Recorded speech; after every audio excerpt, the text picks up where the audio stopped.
Ladies and gentlemen, welcome back to Talk Scottish Football. Welcome back to Talk Scottish Football Live. It's myself, Mike Fitzsimons, joined as usual. The usual suspect, David Buick. David, how you doing, my man? I'm alright, mate, yeah. Just off the back of watching Rangers in action. Obviously, I'm sure you watched the same. Feeling the pressure a little bit this afternoon with Celtic playing later on? Well, first things first, before we address any of that, Old Son, Bold Ward, have you seen I've seen it. What's that all about? Dear me, everyone else are just in competition. Who's going to have the worst hairdo? Unbelievable. Strikers, they don't have a fashion sense, do they? Well, I don't know if that's got much to do with fashion. I can't say much. Look at my holiday. As you can probably tell, I've not been in the best of states this morning, so we're improvising here. We're going for a new look. No product in, David. No product at all. Any company would like to come forward and sponsor Ryan for his product for his hair, that would be great. That'd be amazing. It would save me £3 a tin. Anyway, Celtic playing today, of course, against Hibs in the 3 o'clock kickoff, 25 minutes away from that. And also, Ross County taking on Aberdeen in two very good matchups. It's actually quite a good Sunday. But we've already touched on it. Well, you have. We've already had one game this fine Sunday. Rangers, playing against Motherwell at Fir Park. Absolutely trouncing them. A 5-1 win. Did you watch the game, David, sir? Yeah, I mean, it was 5-1. It could have been more. Motherwell were hopeless, to be fair. A few talking points. I think probably the main talking point on Twitter just after the game is the handball decisions. I don't know what your thoughts on them were, but the sad thing is that letter of the law, they're both penalty kicks, and that's kind of part of the issue, I suppose. We obviously all heard Roy Hodgson's sort of rant yesterday. And he was spot on there, say. Yeah, spot on. He nailed it. Spot on. So, in terms of letter of the law, 2 penalty kicks, frustrating, yes, but Motherwell deserved absolutely nothing from that game, and it really could have been more. I mean, a very impressive performance from Rangers once again, as you've said, putting the pressure on Celtic to get a result today. Some really good performances all over the park. You had 4 or 5 players who potentially could have been man of the match. They were really good. Motherwell, on the other hand, are looking absolutely dire still. Despite that big win against Aberdeen last week, which we thought would turn for them. Yes, let's just go for a moment and be reasonable at things, right? You can't read too much into a loss to Rangers. Rangers are flying this season, but usually Motherwell contest these teams. Usually they make it difficult. Today they look lifeless. They look the normal level of fight wasn't there. I think Stephen Robinson and Motherwell are in a bit of a sticky situation. He will start feeling the pressure if they don't pick up soon. I thought last week would have been a turning point for them. I think they're right back to square one now. Don't know about you. Well, I mean, they'd won 4 out of 5 going into this week, and it was a big week. Obviously, Sporting on Thursday night, they ended up getting beat. It was a 3-0. It was one of those, though. They seemed to play quite well over there, so it seemed like there was a bit of resurgence at Motherwell. I thought today would be a tough one for Rangers. Didn't think they'd win it, but, I thought it would be a bit of a test, and it was just nothing of the sort. I mean, nobody really stood out from Motherwell today at all in a positive sense. And Stephen Robinson's got some thinking to do.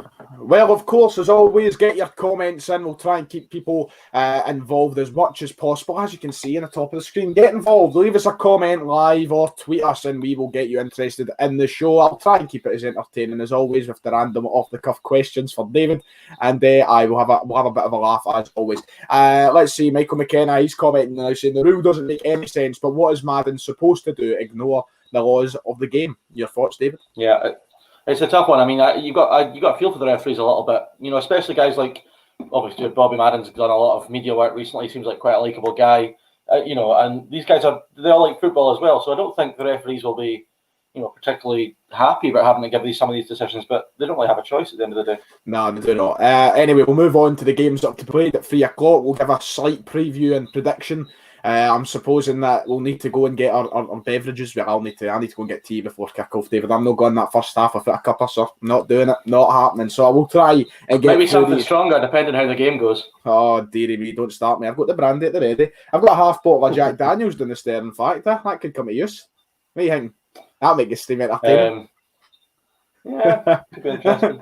That would be very interesting. Right, we'll start with your game. We'll start with Ross County, Aberdeen, up at the, what's it called? Simple Digital nowadays? Is that the name of it? Simple Digital. Something like that. Aye. I heard it yesterday. Super Scoreboard was on yesterday. I was having a good listen to that during the 3 o'clock games. And Hugh Keevans was trying to come up with new names for these sponsored stadiums. It's the Global Energy. Global Energy. Global Energy, that's it. Simple Digital, I think, is St Mirren. The one that it tickled me a bit was instead of the Fountain of Youth Stadium, Hamilton, he was calling it the River of Grief Stadium. I thought that was quite nice. I enjoyed that. But we're heading up to Dingwall. You're going to be watching that game today. What do you think? Are you excited considering I've got the blockbuster event at Parkhead? It's really rubbish when Celtic are playing these 3 o'clock games because it just means I get to normally miss the exciting games. Like, I'd love to be watching that today, but I've got that positive describe it instead. That's not the same. I'm going to focus fully on Dingwall. Why not? I mean, it's an interesting game in that Aberdeen, after a pretty shocking result last weekend against Motherwell, after we'd been praising them as everyone else has for their resurgent start to the season after all the COVID fiasco, they'll look to get back on form and back on to hopefully cementing their challenge for third, especially with Hibs going to Celtic Park, which will be tricky for them. It could be a really good day for Aberdeen, but Ross County themselves have had a bit of an iffy start to the season, some really good moments and some not so. So yeah, looking forward to seeing how it goes. But I'd fancy Aberdeen to get 3 points today. Aye, Aberdeen will be keen to turn what was a horrendous result for them last week. Get off the back of a loss, get 3 points on the board. They've obviously got some catching up to do with Hibs now, which transitions on very nicely down the road, only 20 minutes away from the house itself. We're going to be at Parkhead, but I'm going to be at Parkhead watching the game, not physically, annoyingly, but I'll be watching it through the pass to paradise. Celtic and Hibs. Look, do you want me to tell you a wee short story? It's not even a story.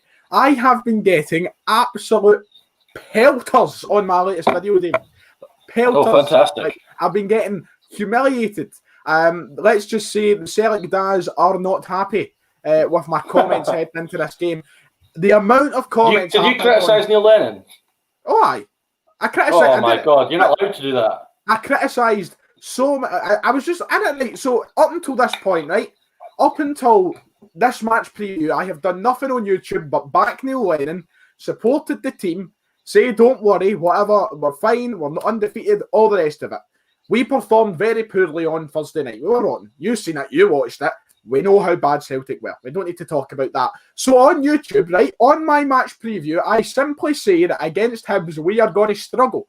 They will walk all over us if we perform anything like that on Thursday. And apparently now, I've called for Lennon to be sacked. I don't know what I'm talking about. I didn't appreciate the 90s. There's so many different things I've been getting absolutely slaughtered for. Look, I think quite rightfully today, Celtic and Celtic fans should be fearing the possibility of a Hibs win. They're a solid side. They've proven how good they are this year. Celtic have not had the energy levels anywhere near theirs. Anywhere near. Yeah. And Aidan has posted a very good comment there. I did notice that. He got slated in the comment section for saying he thinks it's going to be a 1-1 draw today at Parkhead. I don't think that is far of a cry. I think that could potentially happen at Celtic Park. I don't know if I lost it. Is that it? If I finally, boom, snapped? Or is the Celtic community just at civil war with the youth? What is happening? Well, that seems like that's a constant thing, isn't it? That the Celtic Daz are at war with anyone who doesn't think that Lee Griffiths is the best striker and Neil Lennon's the best manager the club's ever had. So, I don't know. I'm quite looking forward to reading through them comments after, depending on how the result goes today. But yeah, a draw is definitely not an out there result. Hibs will be full of confidence. They got a point against Rangers last week. They're going with that front two of Doidge and Nisbet again today. Obviously, the best young striker in Scotland up front at Parkhead today, so that'll be good to see. Big Kev do the business again.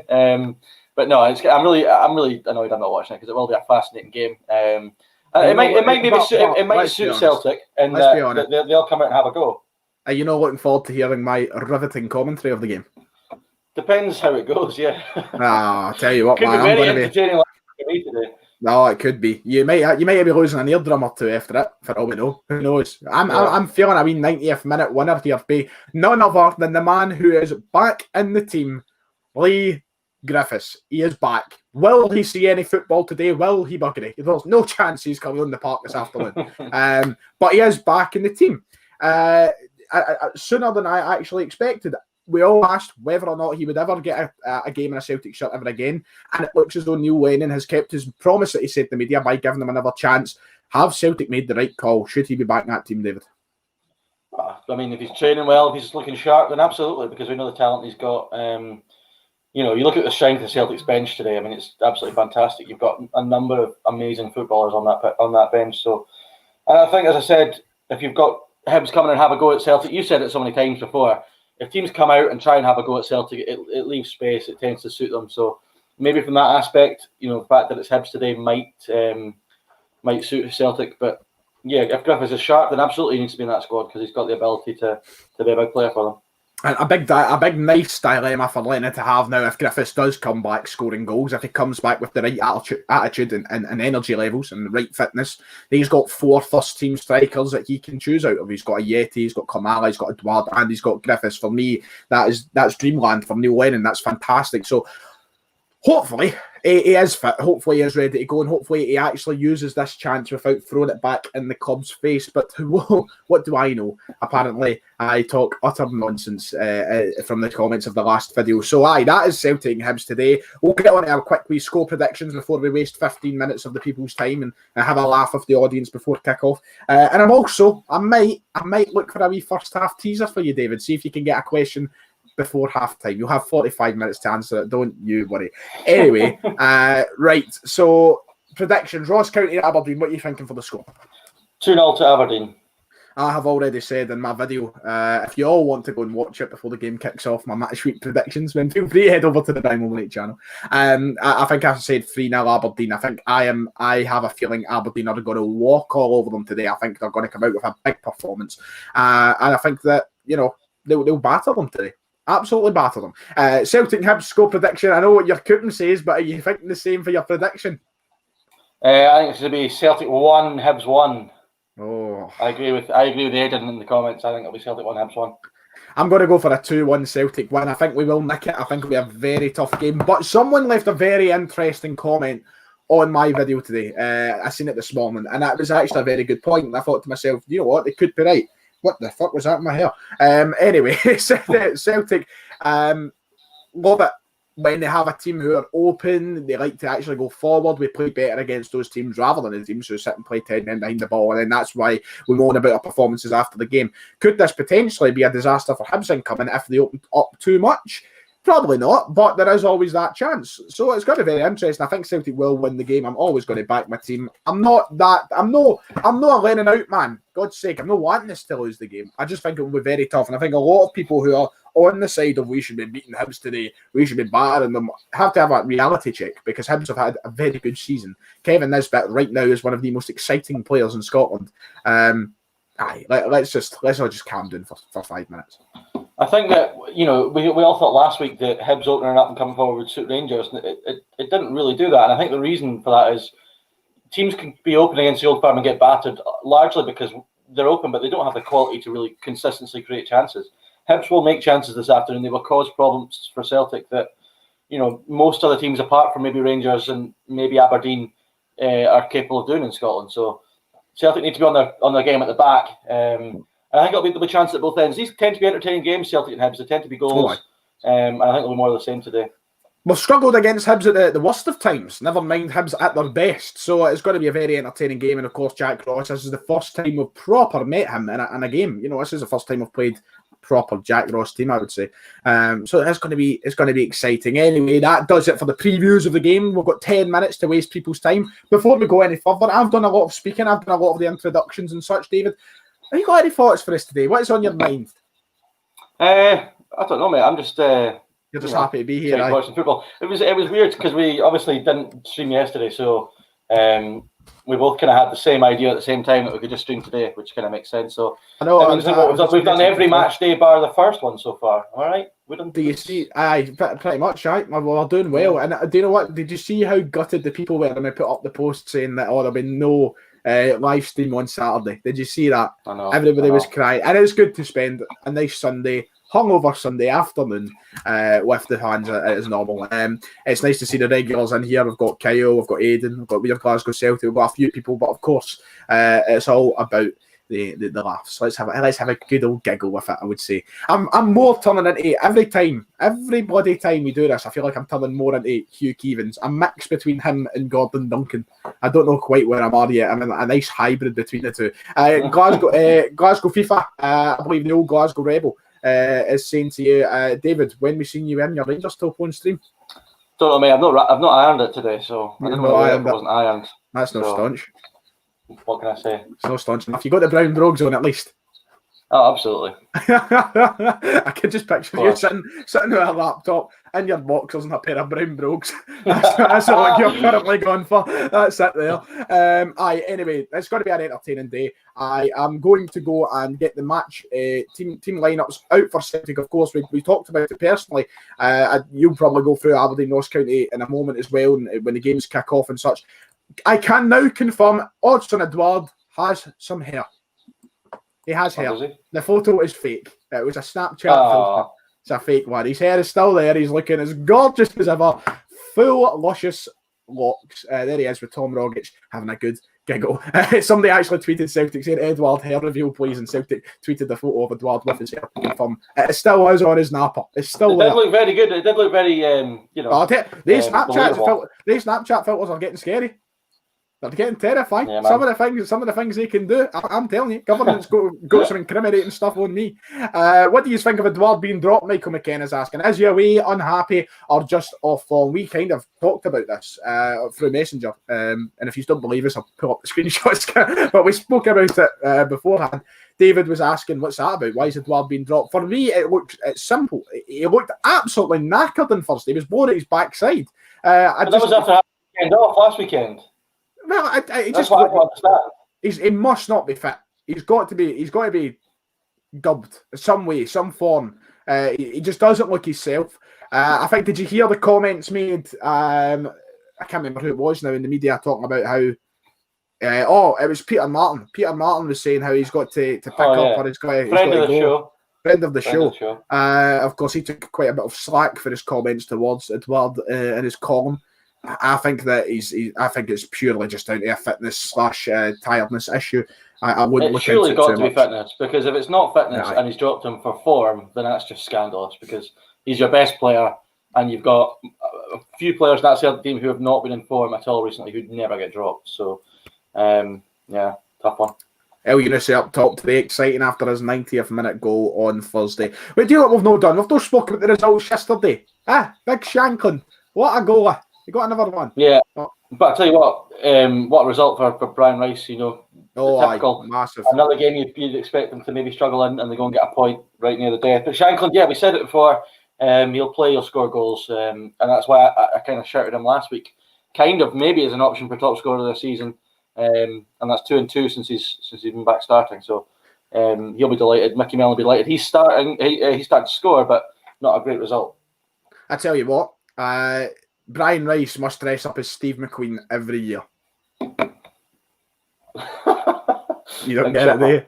Just for do you know that? Start the Great Escape. Oh, yeah, I've not watched that film for years. Steve McQueen, just leave it. It was a horrible attempt at comedy. Big result for Brian Rice, of course. Shanklin getting a goal. We also had a good result for Kelly. They managed to pick up a win. And the other game was a 2-0 win for Livingston. Is this momentum? And Ryan has frozen. For the first time this afternoon, it took a while, but we got there. It's frozen. I have no idea. That you? Hello there? Yeah. How you doing? I don't think it was me that froze, mate. I think it was you. Surprise. Was it me? Yeah, I do you know what the thing is? I've actually plugged in the Ethernet cable. Oh, okay, nice. Well, maybe I don't know. Maybe. Who knows? Interesting. You talked about Kelly, a big result for Kelly, big result for Alex Dyer. They're starting to find some form. But Jim Goodwood, I've watched them the last 2 games they played before yesterday. Hopeless both times, and now they're bottom of the league. So not a great weekend for them. They got Aberdeen, I think, on Friday night. So it'll be a struggle for them to win up there, you'd have thought. So yeah, a bit of a tough spot for Jim Goodwin. Oh, it's going to be very exciting. We're 5 minutes away from kick-off. And do you know what? I need to help the old man with technology. David, the floor is yours. Entertain the Pietli. I'm going to go down, set up the stream for my father, get him watching the game. Do you know what? I'm actually quite concerned if we can hear him shout during this game. He's got this word that he likes to turn to when talking about players. And if it comes through the camera, I just feel like it will be a disaster. But I'm going to go down, sort that for him. David, the floor is yours. I'm going to get myself a cup of tea, and by the time I'm back, Celtic are going to be ready to pump Hibs. Just get down the stairs, all right? All right, okay. So there we are. Yeah, Celtic Hibs, he's excited, obviously. I'm a bit gutted I can't watch it, but hey-ho. I'm going to have to watch Aberdeen, hopefully. A good game with Ross County. Just look at the comments. It's annoying because I can't highlight the comments on screen like Ryan can, but I can go through them. A wee bit of talk there from, I can't remember who commented it. Someone asking about, that was Flynn Douglas, who's the ideal man if Neil Lennon goes or gets sacked? It's a really good question. I'd imagine Celtic fans will be hoping they don't have to find out that, because I don't think they can do with that strife this season. But Jack Ross, I think, would be a decent shout. Heard a few people say that he'd maybe be the next man for Celtic. He's certainly doing a very good job at Hibs. So there'd be an option. Any other options? That's a good question for the comments. Everyone else has any thoughts on that? Also, someone asked us to preview the Scotland-Israel game, which of course we will be doing. We'll do plenty of content in the run-up to that. It'll be an interesting one. The squad should be out relatively soon, you'd have thought. We shouldn't be too far away from getting the squad for that one. But yeah, I mean, that's going to be a really interesting game. We just got the ticket refunds through for that. Me and Ryan were both supposed to go to that in June. Obviously, it didn't go ahead, but yeah, it's going to be an interesting one, that game. But on these games this afternoon, we're about a minute away from kickoff, and we'll see how it goes. Ryan better get back in time, otherwise he might miss an early Kevin Nisbet goal, but we'll leave it there. I'm sure they moved it. Yeah, I did see that the Arsenal-Liverpool game tomorrow night, Monday Night Football, and they changed the kickoff time so that they don't get stuck in the pubs to miss the end of the game, which is just a signifier of how bizarre the times that we're living in just now. What else have we got in the comments here today? Where are we?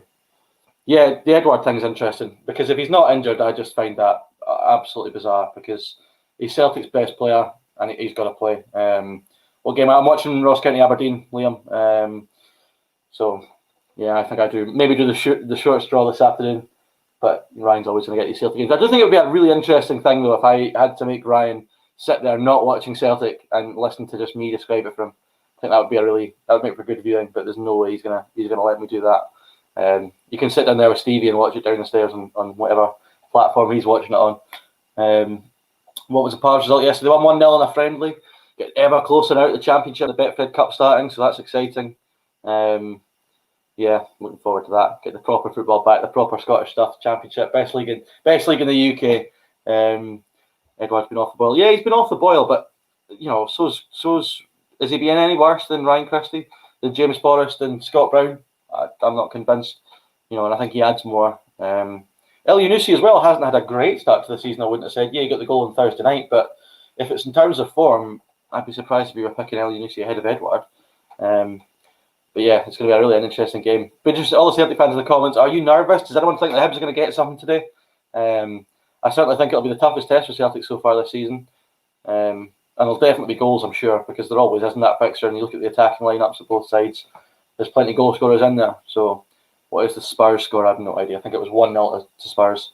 I feel Patrick needs for Patrick Klamala. Yeah, that's the thing with Griffiths being on the bench. So you've got Griffiths on the bench, but Klamala's there and Edwards there. So I'm not sure he'll get much minutes, Griffiths. But yeah, so it's strange to see. I mean, you know, Celtic fans in the comments, no one seems to be convinced that Celtic are going to hammer Hibs today. It seems to be all very much nerves, but you know, maybe they should still have enough. Teams are out actually at Dingwall for this game, Aberdeen, Ross County. It's a really good camera angle they've got here so far.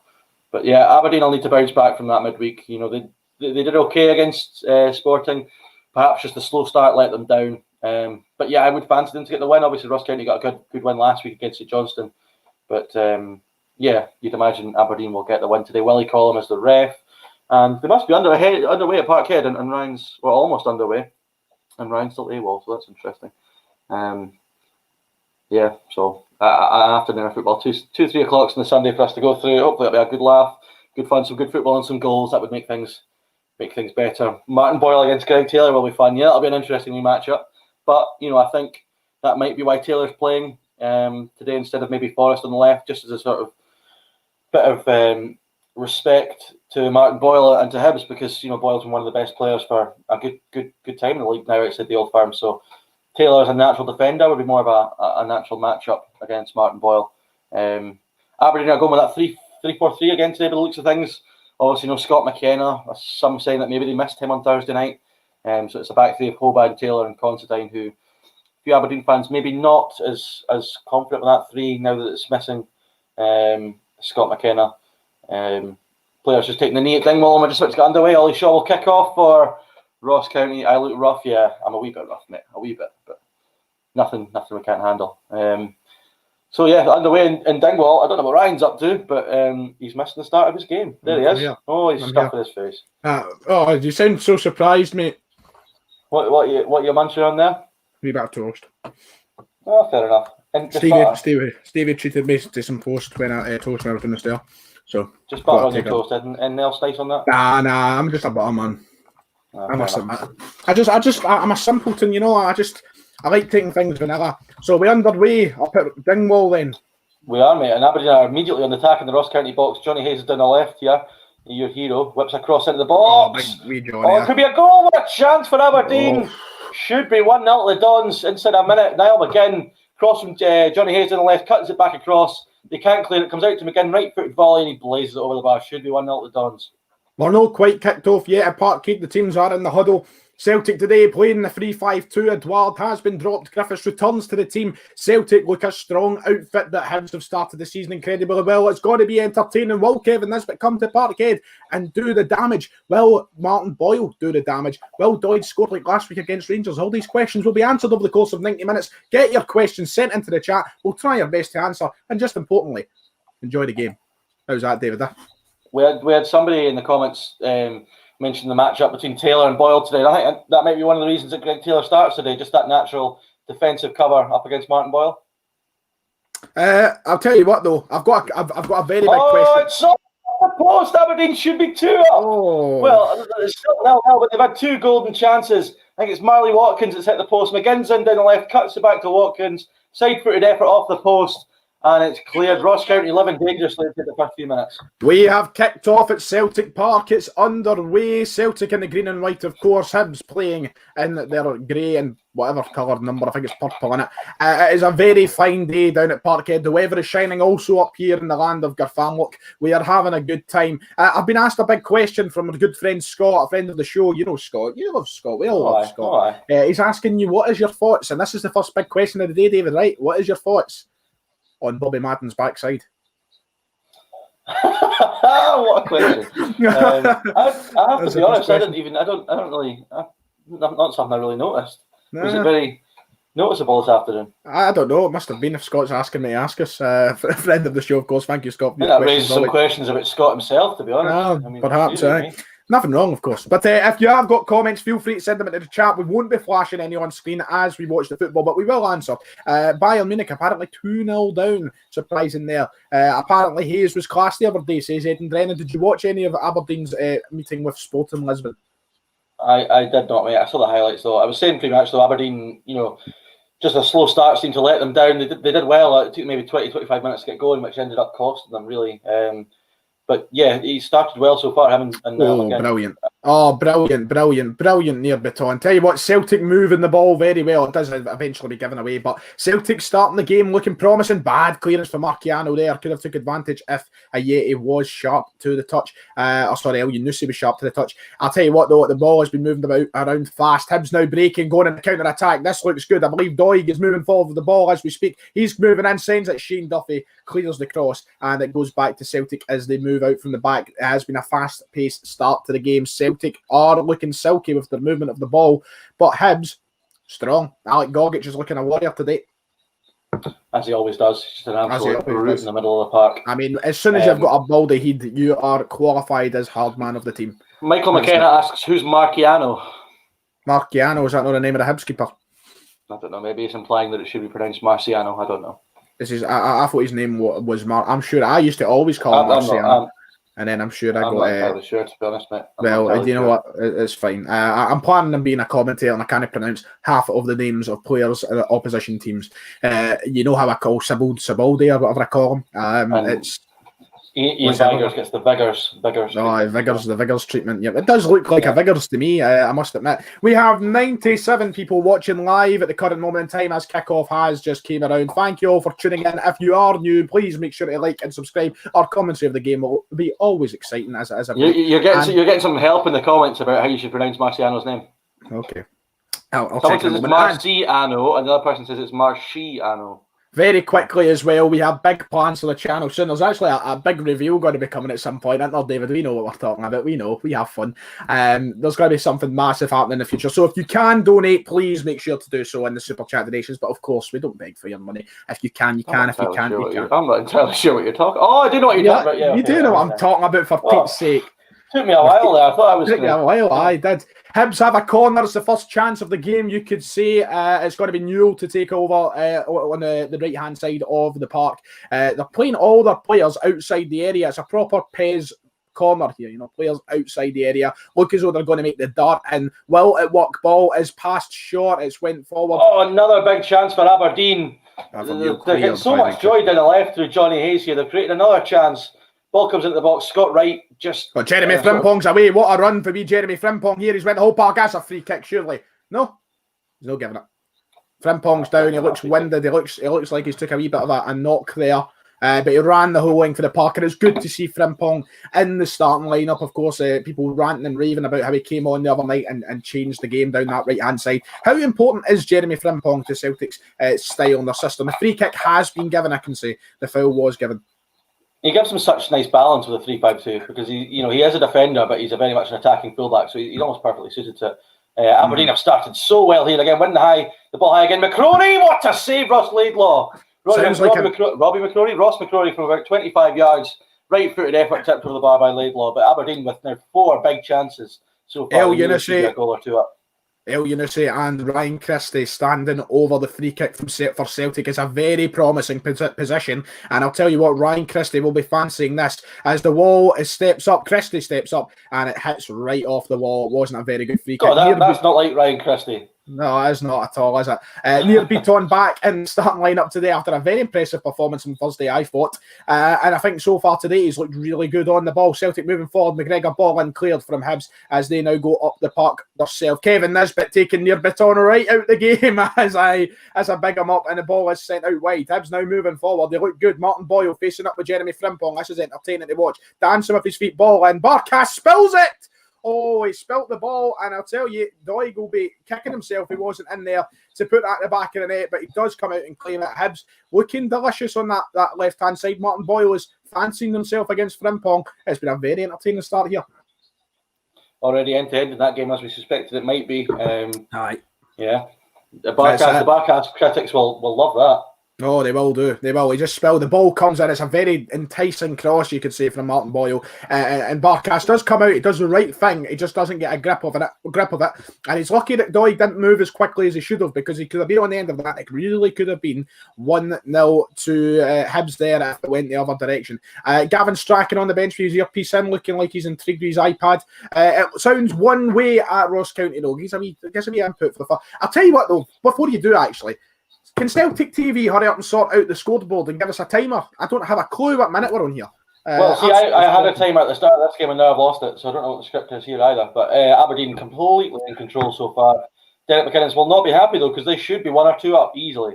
It's not been great for Brown. What a shocking pass from Brown. Absolutely appalling pass as Ryan Christie tries to move round Doig. Doig's got a good hold of him, gives it back to Jeremy Frimpong. And Scott Brown is waiting outside the area. Brown doesn't look that positive. We're not surprised by it, but his passing has been cautious. Christie gives it to Callum McGregor. He's got a lot of space. He shoots. It's in the back of the net. Celtic 1. Hibs 0. Callum McGregor shoots from range, and that's it. That's a little more like it. We shoot from outside the area. Tell you what, if you want to be a commentator, the Celtic fans won't be having you if you're shooting. It's in the back of the net every time a goal goes in. I tell you what, it won't be every time. It was just that time. I was surprised to actually see somebody shoot from. Yeah, and we have connection issues with Ryan as per usual. I mean, it's a good strike. It's a right daisy cutter though. It just rolls past Marciano, but the pace behind the shot does absolutely everything. So brilliant. Well, Aberdeen in again down the left here. First of all, Ferguson won a corner with a powerful run. McCrory's found himself in the box again and stung the palms of Laidlaw. Ross County cannot get out. With 10 minutes in, and it has been all Aberdeen so far. Celtic will be surprising folk with an early goal against Hibs. There is no doubting that. A lot of people had their money, including yourself, on Hibs to get a draw or win today. And it is 1-0 Celtic. Callum McGregor opening the scoring. Near Beaton looking an absolute unit, I must say. And a lot of people talking about how this opening up, as I said beforehand, this opening up of Hibs could be the world of good for Celtic. And right now, it is looking like it, because every time Hibs move forward, we're right on the counter-attack and we're looking decent at it too. So very entertaining. I'm going to try and come up with a wee question for you soon. I know I said I was going to give you a teaser, but I'll save it for the second half. I'll need to get one created as Near Beaton clears the ball away from an interesting chance for Hibs. Well, normally we have like a bit of a lull at the start of these games, but it's not been the way at either game so far. It's chances after chance for Aberdeen here, and Celtic and Hibs seems to be almost end-to-end already. So very good starts in both of these games, and hopefully a few more goals to come. I don't know if it's me it's froze again this time, or if it's David. It probably is me, so I'm just going to talk just in case. It is not me. I turn my notifications. Is it me or you that froze there? I've absolutely no idea. Maybe me. No idea. But you know what? We're back. Hibs have a corner. It gets sent in. It's managed to reach as far as Paul Hanlon, but it is given as a free kick on a push on Duffy. So Celtic don't need to worry too much. I need to turn off my notifications, because I must admit to you, I actually knew that Celtic were 1-0 up before I seen it. So that's how I had to go with it. It's in the back. So you already knew the goal was coming, and you still said it's in the back of the net. Yeah, I knew it was coming. I just didn't. I was trying to think in my head, what should I do here to make it interesting? I hate that. I hate you did the one thing you probably shouldn't have done. Yep. It's at the back of the net. Have we learned anything about? Have you learned anything from your year of knowing me now? I'm an absolute fanny. We know that. we know that. Anyway, prowling the touchline here in Dingwall. He's not a very happy man so far with his team's start. Derek McInnes, two very well dressed managers. Fantastic beards on the both of them as well. Just looking very stylish, the two of them. But Derek McInnes will be, I say he'll be happier, but he'll also be very frustrated they haven't got a couple of goals so far. Jambo making a very good. Berto's Considine plays a long ball up towards Watkins, but it's cleared. Jambo making a very good point in the chat, saying healthy. I have McGregor in my fantasy team, so they are. So that's looking good for me today. Is the match only on Celtic TV? I can't find it in Sky. Yes, it is. Since it's a home game, it is only available to, well, legally, it's only available to season ticket holders and those of Celtic TV outside the United Kingdom and Ireland. But you can find your ways. You'll find it online somewhere if you try hard enough. But I'm not allowed to advertise that. So we'll move on. First chance for Ross County. Move forward. Michael Gardyne down the right-hand side, and it's a ball back to Harry Payton, who dinks one back to Ross Stewart. Bit of a scramble. But they can't get a shot off. Tell you what, Ryan Christie. Jesus, Johnny, God almighty. The day I had one over the bar from 30 yards. It wasn't over the bar. So about 25 yards out, decides to take a shot. He's thinking to himself, you know what, I'm going to copy Cal Mack here. I'm going to step up and be as much of a hero as him. He must have generated about 3 ounces of power into the ball, if that's even a measurement of power. And it just throws so wide of the goal. A horrendous shot. And that'll be fueling the fire for Christie's haters, I would say. Yeah, I mean, that's why it's a bit bizarre if the Edward thing is down to form, because there's definitely other players who've been in worse form than Anson Edward. But you'd imagine he'll make an appearance at some point this afternoon. He didn't last weekend, which was strange. But if Celtic are in a position where they need goals today, I imagine they definitely turn to Edward at some point. How is Ayeti started, just out of interest? Absolutely done nothing, mate. Done nothing. He's not even had a sniff of the ball. He's not had to get involved in any way. Celtic's passing has it's been going out wide. We've been exploiting the left and right hand side through Taylor and Frimpong, and yet he's just been prowling around the area beside El Yunusi. So the strikers haven't done much yet. The involvement has been as low as they possibly could. Ross County's starting to knock the ball around now and get a bit of possession. About time, because they really barely had a kick in the first 10 minutes. The both teams are showing attacking intent. Aberdeen obviously talked about the chances they've had, but Ross County now in possession are trying to come forward and push Aberdeen back the way. So Gardyne again down the left-hand side. Down the right, sorry, he seems to be the main creative chance. Good ball into the box, hit away by Considine. Comes out to Payton, big shot, blocked and away by Lewis Ferguson. But yeah, very lively game so far. Right, okay, I've got my first question of the afternoon for you, David, in terms of random things that we have no need to bring up, but I'm going anyway. So you are told by the big man upstairs that you have only got minutes to live. No minutes to live, probably about a day. And it says, before you go, it's mandatory to watch one DVD of your choice. It could be a box set, it could be anything, it could be a film. What you choosing is the last thing you ever watch, mate? Got you stuck, yeah. I'm used let us know in the comments below. Now you could play this tactically. You could pick a TV show that goes on till the dawn of time. Last forever. Yeah, and then you've got a good wee bit left until you finish it. So a friend's box set or something. So I know my answer. My answer would easily be The Office season 1 to 9, the whole show, the US version, of course, and that would be the last thing I'd want to watch before I leave this. I'll tell you, I'd probably watch the thick of it. Ever watch the thick of it? Great show. I gave it a go. I watched the first episode and I thought it was really good. My favourite TV series. Never carried on. With it. Anyone who's not seen that in the comments, get it watched. It's all on Netflix and it's unbelievable. It's to be fair though, it's got a very acquired taste, I would say. I don't think. Yeah, you've got to have it's political, but it's got a really angry Scottish guy who shouts and swears lots. So I mean, most people can watch it, but some of the stuff might go over your head if you're not, tuned into some of the goings on in the world. Sounds a bit like ourselves. Finally, Celtic TV have got a scoreboard working. We're 14 minutes into the game, and Celtic are up 1-0. The pressure was on Celtic to start the game well after Rangers won 5-1 today. But people fanning their answers. Somebody saying Back to the Future 2. Someone saying The Sopranos. That would take up a good bit of time if you chose The Sopranos. But Brooklyn Nine-Nine. Someone saying that. Some good shouts in there. I like it. Thank you for getting involved. And hopefully we have Johnny knows the script. I think it was classmate. There's somebody else that gets it. James Robinson saying he hopes Griffiths sees some football today. A lot of people will be sort of, I think, not bothered by Griffiths making an appearance or not for Celtic this afternoon. I know from personal experience, I had one friend saying to me, if Griffiths even dares comes on, scores a goal, and then decides to thump the badge, he's going to stop supporting the club. Says that's the end of it all. That'd be a bit controversial. Oh yes, of course, it would be a bit controversial. I doubt you'll see. I tell you what, Ross County have really come into this game now. Michael Gardyne is everything's going through him.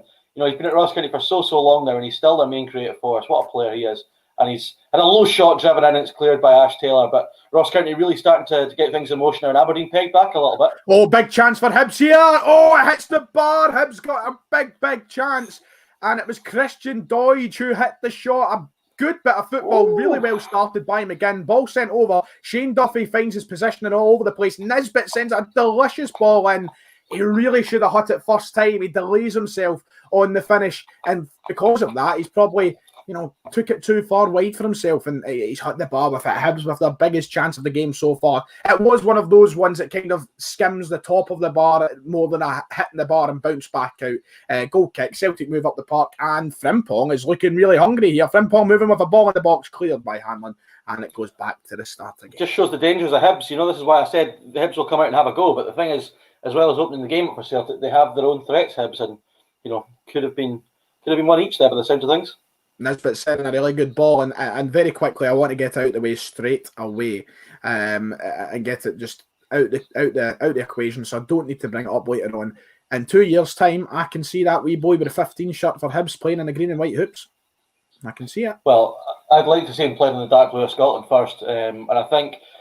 Thought you were going to say. I would love to see him in the next Scotland squad, if I'm honest, because I think in terms of Scottish strikers, big chance for Celtic clearly.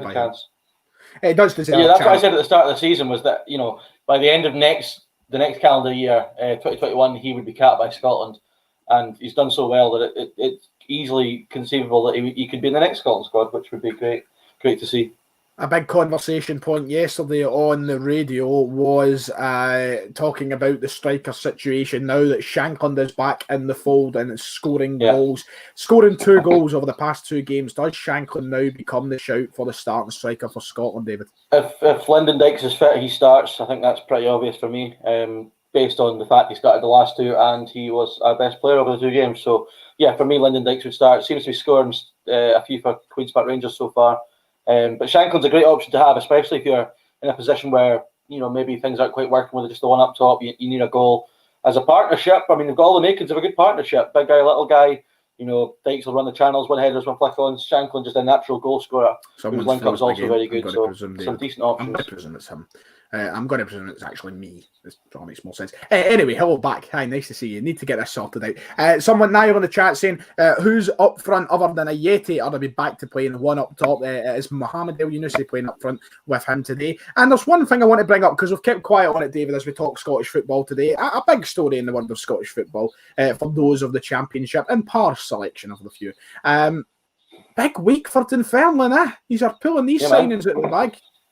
How yeah, I mean, loving it. I think before this week's signings, I said we need 3 or 4 more, I think, and then we're there. So we've gone and got, we've got 2 more in this week. We get 2 or 3 this week. Murray, McInroy. 3 this week, yeah.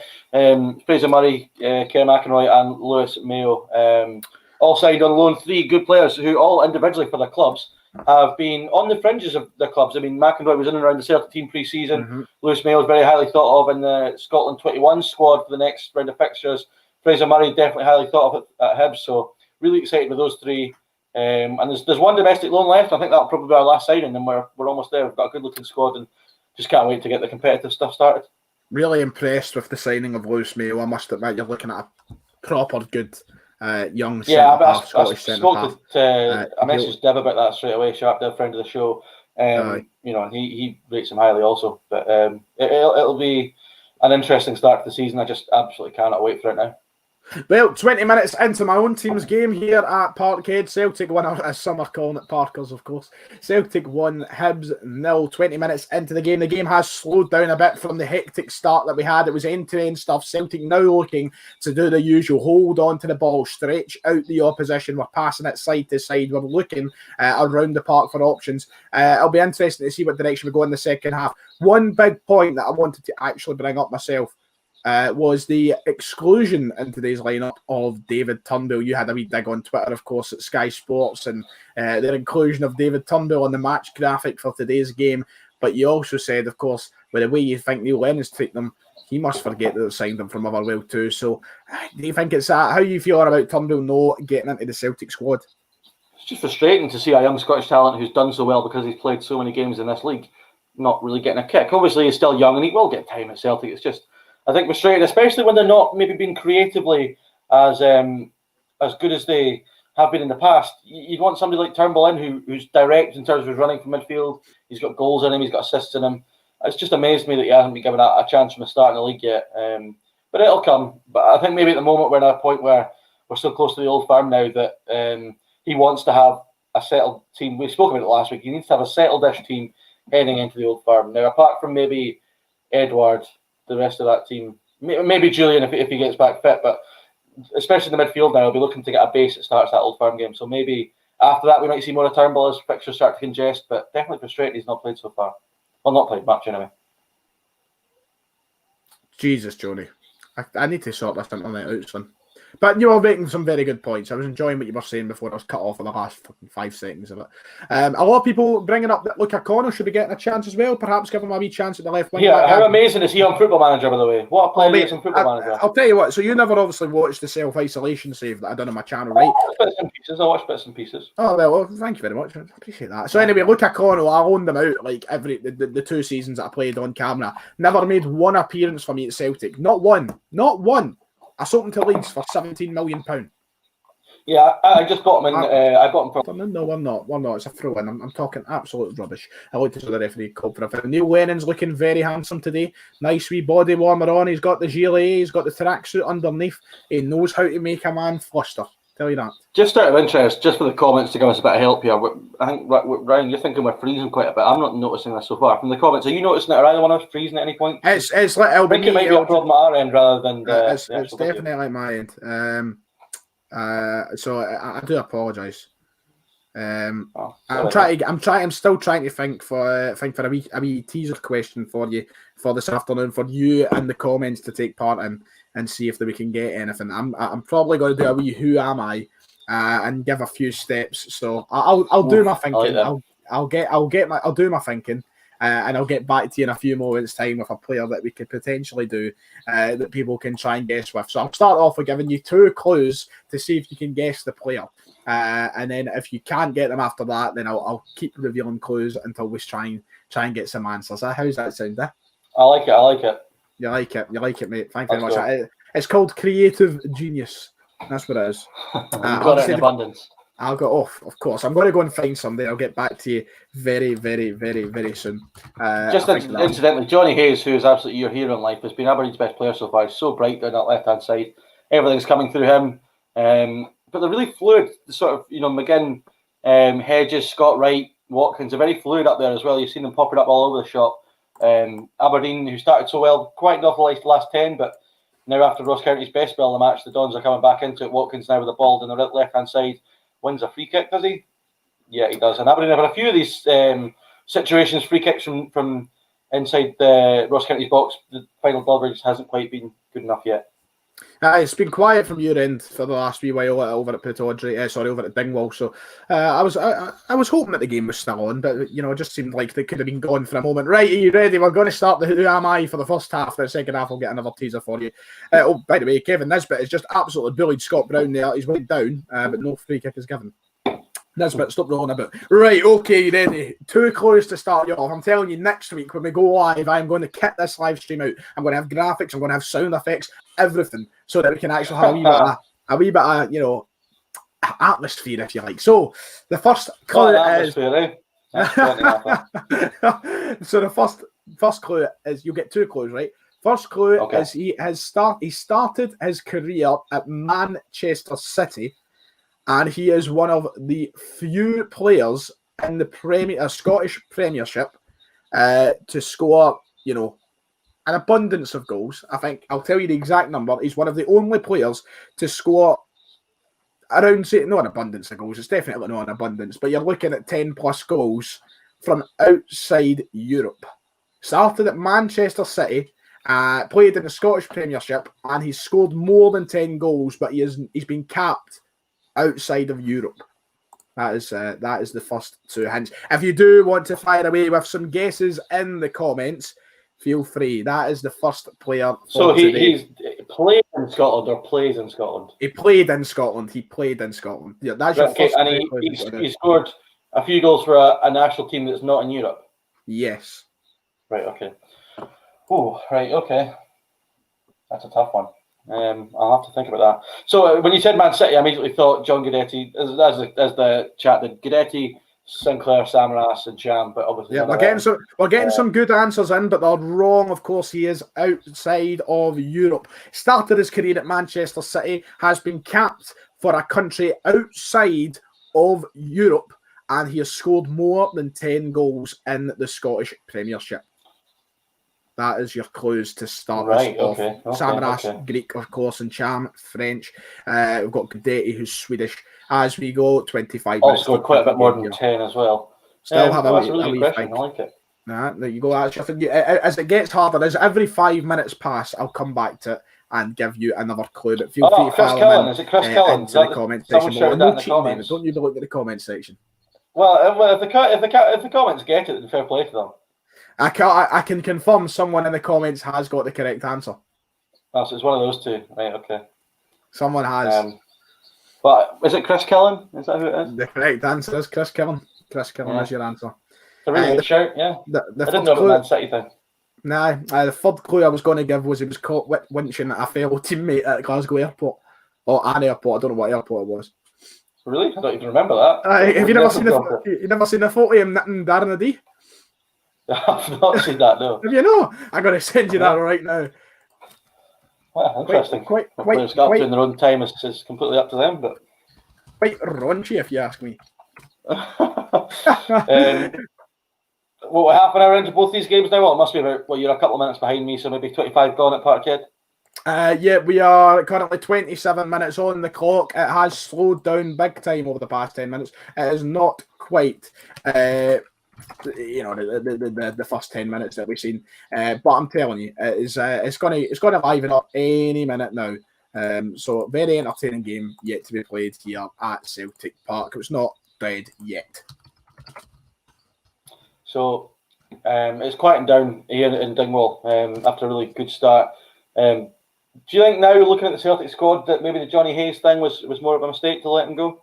I have been saying it from the minute it happened, that it is the biggest catastrophe to ever strike Celtic Football Club, David. We should never have let him go. It was a horrendous decision, and Aberdeen are living it up with Johnny on their side. I think he would have done great over on that left-hand side this season, but of course we decided his time was up, and I still don't understand why.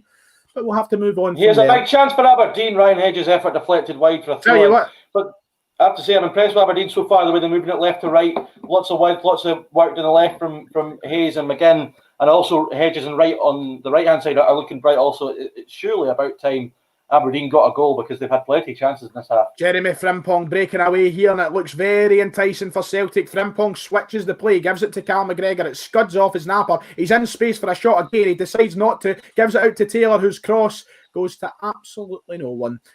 Surprise.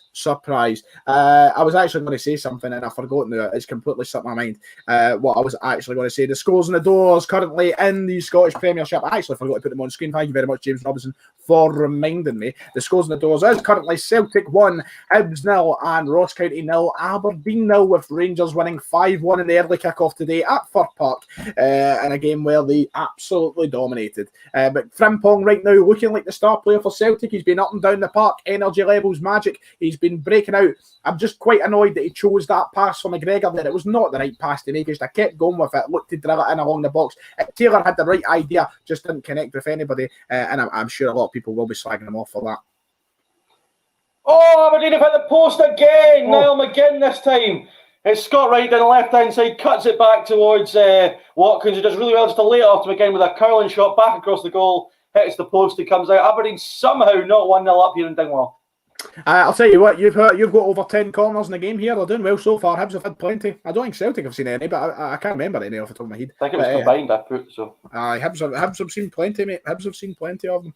And they're looking like the more hungry team for a goal at the minute. Celtic aren't looking bad. I think that defensively we look a lot better than what we have in the past, but Hibs are knocking on the door, and there is going to come a time where they will get a chance on goal that may shake Celtic up. A goal again for Celtic would be nice. People still guess away the player for this. Somebody saying Koki Mizuno, somebody saying Nakamura. It's done. It was Chris Killen, but thank you for your suggestions. You can join in with the second half teaser, of course, as I think for more stupid questions to ask David, because I know you love them. Yeah, absolutely, especially when I never get any of them right. Lewis Ferguson with an effort saved by Laidlaw. Loads of chances for Aberdeen up in Dingwall. And it's a bit, it's squeaky bum time for Stuart Kettlewell and Ross County because they really haven't got going in this game. Jeez, but what the hell was that? What I was about to say to you was, gee, dearie me, I think that's it. I think I'm gone. The big man's coming down to give him an office box set to watch it. But I was about to say to you, is the old man watching today? I've no idea, mate. Probably busy working. I thought. Don's 55 just said yes, penalty Rangers. Yeah. Incidentally, bizarre. That was Rangers' first league penalty for a year almost, which just it seems mad. Got a penalty other night, didn't they, against Willem as well? Yeah, I mean, obviously in the league. I froze again, haven't I? No, I don't think so. Maybe. It is a lovely phrase, penalty Rangers, isn't it? A lovely phrase. Yeah, it's going to go down in the Scottish Football Hall of Fame, that phrase. Some tasty challenges flying in. Andy Considine's tackled Harry Payton. Stuart Kettlewell wasn't happy the bench, and Michael Gardyne came flying in on big quiver toes, but Willie Collins just over there to calm it down. It's so weird. Like, if we were watching this performance as a Celtic fan right now, I'm not a Celtic fan, of course. But if I was watching this, as a Celtic fan at 0-0 with the way that we're playing the now, oh my God, it would be absolutely horrendous. I'd be doubting, I'd be fucking moaning, I'd be unhappy because we're not really making any chances. But at 1-0 up, I'm comfortable with how we're playing just now. We look like we're controlling the ball. We've got it. Christie shoots from range, it goes wide. Look, I used to slagging Cham rotten for just shooting, putting it wide, but over the bar, at the stadium, into the classrooms, whatever, hitting windies, motors, whatever. Right? I used to slag him rotten, and Christie stepped up and took that responsibility for himself. And he's doing it, and I want Ryan Christie dropped. I do.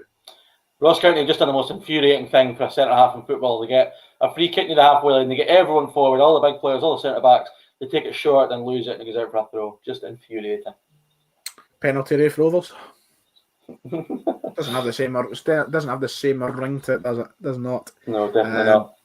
But it's still 1-0, 32 minutes into the game here. It's been a quiet affair in terms of goals for David with a 0-0 right now. It's a good week, a very nice week for football. We've got more European football this week for Celtic and Rangers. We've got a good fixture list coming up next weekend. I just love Scottish football. And news on there. Do Celtic and Rangers kick off at the same time on Thursday night? I have no idea. Not asking. Don't even know what time Celtic kick off at, mate. Don't even know. I'll just check. You're just going to go and double check. You're running the numbers. You're doing the monkey work. Ryan should gun for Lenny's job, says Kieran Clark. How do you think I'd do? Worse than Neil Lennon. I've got the snooze. I can do that part well. That's the big criteria for a successful Celtic manager. I must have snooze. Must just have in snooze. Capital letters at the top of the paper. So Celtic kick off at 7 o'clock and Rangers kick off at 7:45, which is a bit annoying because that would have been a great time for a live show. It would have been a great time for a live show, but of course UEFA cost us those opportunities. I suppose it could do. Geez, get your hands off a Yeti. He's a handsome man. Oh, a Yeti's just tripped him up deliberately. That's going to be a foul. And I think the cheese slice will be coming out here. A Yeti did throw his toys at the pram a wee bit. Ryan Porteous was the man he tripped up. No card has been given. Porteous trying to get right in and about Yeti. Yeti was not happy. Went in, tripped him up after he given away the ball. Porteous not getting on as well here as he did with Alfredo Morelos last week. Yeti is not having any of his shenanigans, you could say. Another corner for the Dons. Ryan Hedges off the right-hand side, cuts in with a left-footed strike, deflected for a corner, which he'll go and take. He looks very lively, Hedges. He had a good start to the season, and they'll be looking to make something from this corner because they're needing a goal for all this pressure. Your pal Big Kev just got a stern telling off from the referee there, son. Don't like that attitude. They got a telling off. Him and Scott Brown were having a wee exchange. Of course, when you mess with the king, you best not miss. Whatever they say. Oh, Charlie Nicholas at his finest there. Yes, big Charlie Ridiculous. Charlie Ridiculous. Celtic moving forward now. Ryan Christie, very enticing move here. Comes to be Jezza. Frimpong can't do much. El Yunusi, nice wee turn. Dinks it, save. Ayeti is there. It's 2-0 Celtic in the back of the net once more, Davy boy. There it is. 2-0. Albion Ayeti puts it in. Ryan Christie's down. Looks hot or something. But once again, typical Albion Ayeti. Right place, right time. Celtic have a firm grip on this game, and I'm sure we'll all be loving this afterwards. Ayeti took a wee dink at the keeper. Marciano did save it, but he only pushed it as far as Ayeti's big right foot. Or was it his left foot? I need to look at that in further examination. I think it was his right foot, and he puts it in the back of the net. And that's the exact reason, as I said last week, that Albion Ayeti will score upwards of 20 goals this season. He's got a vision for goals. Yeah, he's definitely proven to be a good signing so far. Nose to the back of the net is definitely. And it looks as though there could be a substitution being made here. Now, Ayeti is actually being treated. Christie is up. The physio is with Albion Ayeti. I don't know if he's done something while celebrating there, but he's off on the side with the physio. Quite odd. Right after scoring, it looks to be that he could be going off. Maybe. That's a big goal for Celtic. Yeah, it looks as though Ayeti's game is over. Oddson Edouard has taken off his training gear. He's ready to be used, brought onto the park. I'm not quite sure what has happened to Albion Ayeti there. Scoring, celebrating, and then he's off. Unless it's in the contract that he's just there to score and then he can go off the park. I don't know what's happened. Hopefully it's no serious because man's cooking with gas in a way. He's on fire just now. Substitution has now been made. Ayeti is leaving the park. Oddson Edouard with hair is coming on. But utter madness here. I don't know what's happened. Obviously, I've not got commentary on. A lot of people suggesting it could be a hamstring issue. That wouldn't be great. It would not be great at all. And they're not taking any risk. But I think that's a really, really big goal for Celtic, especially with after going 1-0 up. Hibs have had some decent spells, some good chances, and that'll help calm things down. But I think today there will finally be a bit of positivity on the social platforms with the performance. Or will there? People will still probably be doubting and saying it's one performance and this, that, and the next thing. But today I've been very impressed with how Celtic have played. As Christian Doidge has a big opportunity there. I've been very impressed how Celtic have played today. We've not exactly been creating a lot, but when we've been on the ball, we've been really good with it. Our passion's been silky. We've controlled the pace of the game. We look a lot more comfortable in the back line, especially. Today's performance is perhaps what we have been waiting for. And I felt stupid suggesting it in my video yesterday, but I said this could stand, and this could be the performance that changes the season for Celtic. We've had it the last couple of years. There's been a point where there's a game that's just changed the tone. It's done everything. It's been great for Celtic. And when we're 2-0 up going into half-time against Hibs, but we're still 5 minutes to the clock, or 8 minutes, that's really good. I'm really a big fan of this today. So well done, Lenny. Maybe the Lenny lot will work today. typical Celtic, though, isn't it? I mean, they don't always have to play great to win. That's the sign of a really good team. It's why they've been so successful. Yeah, a big goal, that one.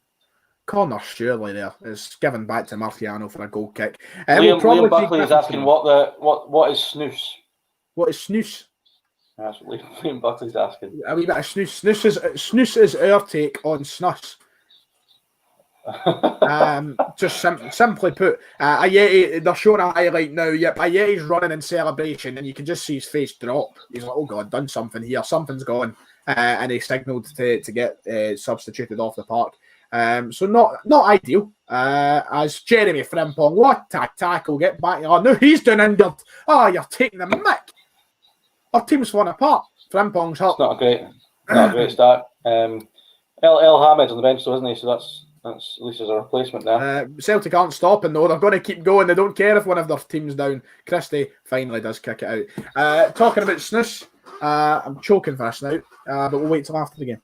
I'm from Australia. It's a goal for Aberdeen. It's Mo Watkins with a goal for the Dons. It has been coming. I mean, they finally paid off this pressure. I'm going to have to wait for the replay because I have to confess I didn't quite see what happened. I just know Watkins scored. But it is 1-0 to the Dons, and it has definitely been coming. They've been so creative this afternoon, and maybe not the typical Derek McInnes side performance. A lot of people have said this season they've got a bit more of a creative flair about them with the likes of Hedges, Wright, McGinn, Hayes, all natural creative players. And Marley Watkins, who was brought in this window, has put them in front. I would love a replay so I could tell you what happened, but I haven't got one yet. As the Aberdeen players walk back to their own half. But Ross County, they don't deserve to have in out of this game so far, and they're a goal behind, and it really could have been one or two more in this half. But yeah, they've got the game back underway, and I haven't even seen a replay of the goal, so I can't exactly tell you what happened, which is just fantastic. But the Dons are 1-0. This doesn't look good for Jeremy Frimpong. He's got to walk off the park just now. I think that could be the end of his game too. O'Neill Lennon forced into making two first half substitutes perhaps, and the man who everybody has been begging to be started in, Jeremy Frimpong, looks as though he's going off. This is bad. There's going to be a pile up at the injury table for us now. Jeez, this is great. We water break. Is it looking like a contact injury or a muscle injury? Oh, for God's sake, a freeze now. A freeze at this point. Are you taking the mic? Honestly. What were you saying there? What's it looking like? Does it look like a contact injury or a muscle injury? Well, he's running up and down now. I think he's got to be coming back on. He's running up and down the sideline, seeing if he's ready to go. It is something to do with his ankle, I believe. I think it was going into the tackle, the way he just lands afterwards. He's done something to it after a fantastic tackle on Doig. Hopefully he's got to come back on the park now. It looks as though he will be. And he is. Jeremy Frimpong has returned to action. I can confirm for those not watching the game. It didn't look encouraging at first, to say the least. I have to say, I'm really not happy with Ross County because I didn't get a replay of that goal. And I just quickly checked my phone, looked back up, and the ball was in the net and Watkins was running away. So, I mean, yeah. The only chance I've missed in this game so far. I'm really hoping for an Edward goal here, man. I would love an Edward goal. That would be absolutely. It would be something if he came on and looked really sharp and ended up getting a goal or two. That would be a big. Be good for the fantasy football points as well. Yeah, it would be also a bit of a telling to some of the critics. Oh, so far delicious ball in there, but Nisbet can't quite make the contact with the ball to have a shot on goal as Celtic now look to move out from the back. Very encouraging performance today from everybody. Scott Brown is looking really good. That was a lovely wee touch round Joe Newell there. And now Celtic are moving forward. In fact, Hodgson Edward finds a good pass, but it is too heavy a touch from El Yunusi. Hibs not attacking the ball. The ball has came loose and Celtic will go forwards on goal again. They're just outside the area. This could lead to something enticing. Ryan Christie passed that around and it's back to Brown. Brown today, I think, will be happy with his performance so far. Yes, as usual, he's taken the easy pass and such, but he's controlled the game in the middle. He's looking decent. And dare I say it, he's impressed me today. Yeah, I mean, he's been a star since he came in. Man, because I think when he signed, nobody really expected him to be a first-team regular, and he's just forced his way into the plans to the point that where some Celtic fans think he's going to be the main man to start on that right-hand side every week. We're talking about Scott Brown here. Oh, I'm talking about Frimpong, sorry. I don't know. I was sitting talking about Brown there. I was it's so weird. It's so weird to hear somebody praise Scott Brown this season. I've not heard it at all. So. Oh, jeez, he's still my player of the year, shouty. Yeah, so they'll turn around to the books if he ends up playing. Yeah. Oh, I couldn't have picked a worse player to go for it this year with the slander on Twitter of anybody. His or Greg Taylor's has been the worst. Good ball there, by the way, Taylor. Oh, for Pete's sake, man. It's half time. Dingwall and Derek McInnes is sprinting over to the far side of the pitch, which is an interesting sight. But Marley Watkins' 42nd minute goal has the Dons in head after a very convincing display from them in the first half, in which they should be 2 or 3 up, to be honest. We're still a couple of minutes to play here. Hopefully Celtic do see it out with the 2-0 lead. Oh, an interesting shot on goal there from Hibs. It just goes over the bar, and that has been another decent chance for them to add to the collection of chances today. I believe it was Martin Boyle who puts the shot over. It was decent. Barkas wasn't really tested though, and Boyle does look frustrated with himself. As I was saying, a couple of minutes left to play here at Celtic Park. We don't know how much will be added on also. So that is annoying. It was El Yunusi's fault, in fact. The ball comes in very delicious looking cross. Flies over the defenders. Taylor's in behind. Looks as though he's going to make contact, and El Yunusi moves in front of the ball and it hits off his back and it goes away. Quite annoying. But we're still 2-0 up. I've just seen the replay of the goal, and it's a really good goal. It's a ball in from the left-hand side from guess who? Johnny Hayes. Lovely ball at the back of the post. Watkins with a really good header back across the goal. And that's why Aberdeen are 1-0 up. Took one of the many chances they've had in this half. Come on, Celtic. That's it. Brilliant. Hibs making a disaster of a pass there. El Yunusi is taking advantage of a loose ball. It's out for a corner. Hibs are looking shaky. Doig doesn't look happy. He's feeling like his backline are letting him down a wee bit. I'm telling you, this could be 3-0 from the corner here. Just send it to Shane Duffy's napper. First class stamp in the back of the net. Well, I mean, yeah. Sounds like this. The next goal in this game is going to be a vital one. Oh, aye. It's either going to kill the game or reignite some hope. That'll be game, set, and match, you'd have thought. One of two. I just don't Ross County TV is providing me with a bit of some sort of it looks like some sort of Conor Randall documentary thing here. Conor Randall documentary. Oh, it's a header on goal. It dips and hits the roof of the net. I think it might have been Duffy who did connect with it, but Marciano watches as it goes over. Coming up for half-time, let us know what you're thinking. Your first half thoughts, Aberdeen fans, Celtic fans, Ross County fans and Hibs fans in the comments. Let us know what you're thinking of the first half, and let us think of the nonsense that me and David can discuss at half-time. We know how the half-time usually works. I disappear, David disappears. We have turns of entertaining the audience. I need a pee-pee. Well, I'm gonna make you sit here for another minute or two while I disappear first. So you're disappearing first for a change. Oh, you're not even going to give your half-time roundup then, no? Great, fantastic. Okay. Frimpong connects, but it goes over the bar. Oh, still a minute left to play, but a big chance. How can I do a half-time roundup when you're still talking about the game, you clown? Well, you've got to wait till my game's finished. Obviously, that's how half-time roundups work. I'll sit here. Call me a clown, Betty.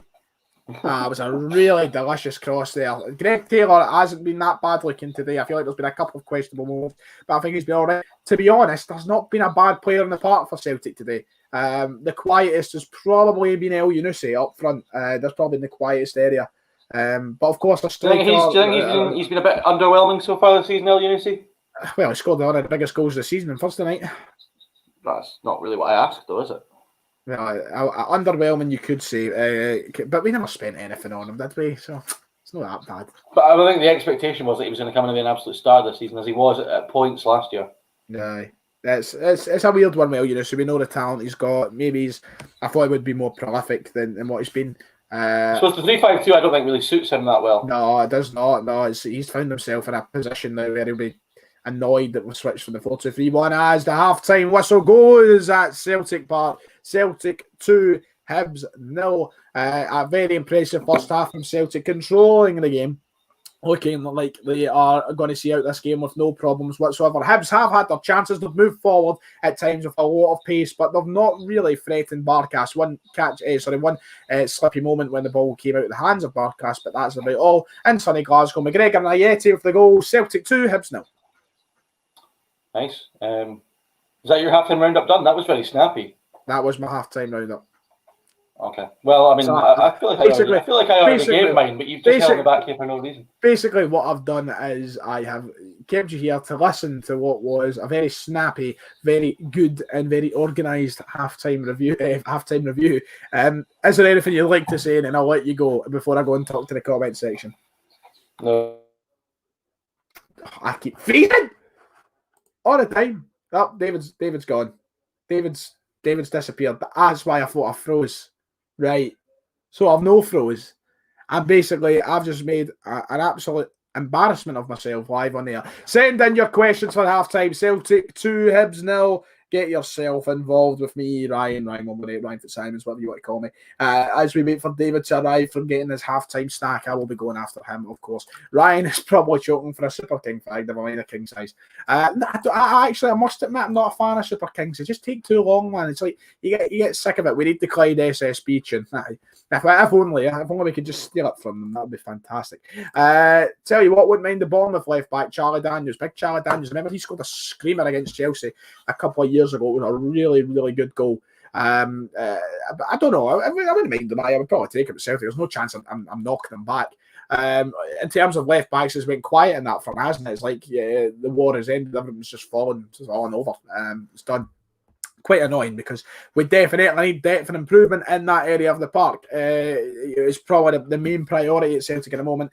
We're not doing too well. Jack McGregor has said, "How's Brown playing, mate? You must have just missed my analysis just before half time. I think Brown has been really good today. I don't think he's done anything great. I don't think he's been spectacular, but I certainly think that he has looked better than what he has for the majority of this season. So I think he's looking decent. He always goes for the easy pass. We know what he does, but he's controlled the game in the middle of the park. He's doing his captain's job, taking no stick, as always, off of anybody. But I'm a big fan of Brown's performance so far. Let's see. Whose bald head looks better, Brown or Gogic? Absolutely Brown. There's no question about it. No question about it. None at all. Brown's is legendary. It's known to Scottish football. We'd cover him, preferably someone to push Taylor to play his best. Yep. Absolutely. We need to... Saying that, though, Taylor should be getting pushed to play his best when he sees a right winger getting in ahead of him in that position. When Forrest is starting games over on that side of the park, he should be thinking to himself, dearie me, I need to step up my game here. But we do need improvement. There's no bad. Oh, the NBA question, huh? Speedy_FN. Who's winning the NBA and why is it the Celtics? It's a shame it's not the Celtics, mate. LeBron's getting that 4th ring, baby. LeBron solidifying himself as the GOAT. It's got to be the Lakers. I think they're going to sweep probably. I don't think the Celtics will make the final. I think it'll be Heat. I think it'll be Heat Lakers, and I think the Lakers will walk all over whoever they play. This is LeBron's year. He's hungry. The ref is dodgy. He's not been great, John. I'd say he's not been ideal. But we're 2-0 up. Can't complain right now. There's not been too many controversial calls.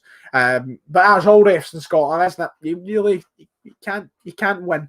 You really can't win with referees in our country. It's a disaster. Shea Robertson is asking Ronaldo or Messi. Oh, if you know me, I am a Ronaldo fanboy. Ronaldo is the king. He is the GOAT. He is undisputed. The man's got 5 Champions League medals, man. 5!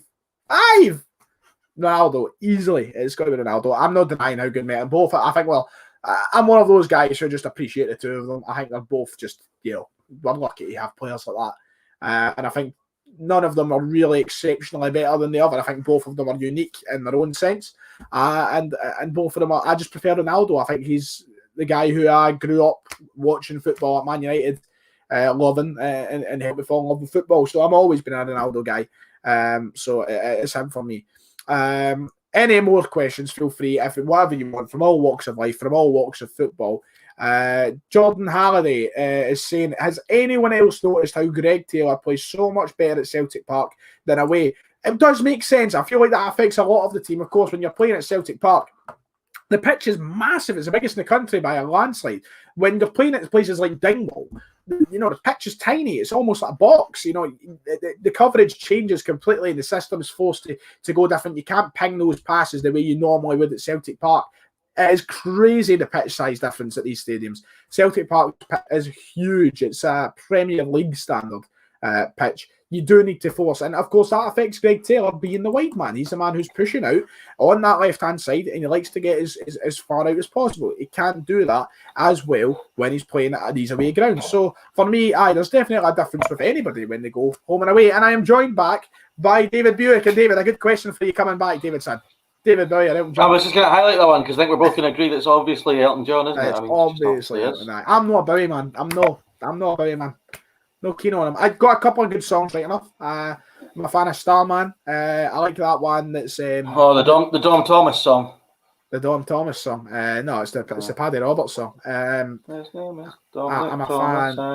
a fan of what's the one? It's well, it's correct. Changes. Do do do do do do do do. I heard you talking about NBA there. That's interesting. Never thought we'd get to that stage. What do you mean you never thought we'd get to that stage? Oh, you're one of the ones that don't like basketball, aren't you? Why would you stay up till like 3 a.m. to watch like basketball? Just don't get it. Because it's the most entertaining sport on the planet, mate. That's why. Whoa! Shut your mouth. Talking that nonsense in here. I'm changing this channel to talk Scottish basketball. Glasgow Rocks extraordinaire over here. Joking, I'm joking. Yeah. Is there any like Scottish guys or British guys in the NBA? No. None of prominence, mate. None of prominence at all. No. Yeah. It's not very big. Incidentally, when I stopped at half time here, we went straight to Conor Randall, and I'm still watching Conor Randall talk. So I don't know what he's got to say that's so interesting, to be honest. We currently although he did obviously play for Liverpool under Jurgen Klopp, so that's something I suppose. This isn't the second half teaser, but do you want a wee quick fun? Who am I to see who's coming? Why not? A wee quick one. This man is he's got a Scottish Cup medal. He's played in the Scottish Premiership. He's English, and he is now in the management game. Wee quick one. That's who I've got speaking on my screen. It's English. Yep. He's now in the management game. You've got one on your screen. Yeah, and he's got a Scottish Cup medal. I don't know. I mean, it's obviously someone that's doing the presenting for Celtic today, but it's Alan Stubbs. I don't know. Oh, Stubbsy, yeah. Stubbsy, that's it. Big Stubbsy. Right. I'd like to get him on the show, as you said. Oh, that'd be good. That would be a cracking off. Right. Also, I heard you incorrectly say that Ronaldo was better than Messi, so I'll just dispute that propaganda where you go get some. He is better than Messi, though. He is. Just isn't. Sorry, who's won 5 Champions Leagues? Sorry. But who's won an international tournament with their country? Sorry, who's that? Sorry, just go again. Mate, your tea's going cold. On you go.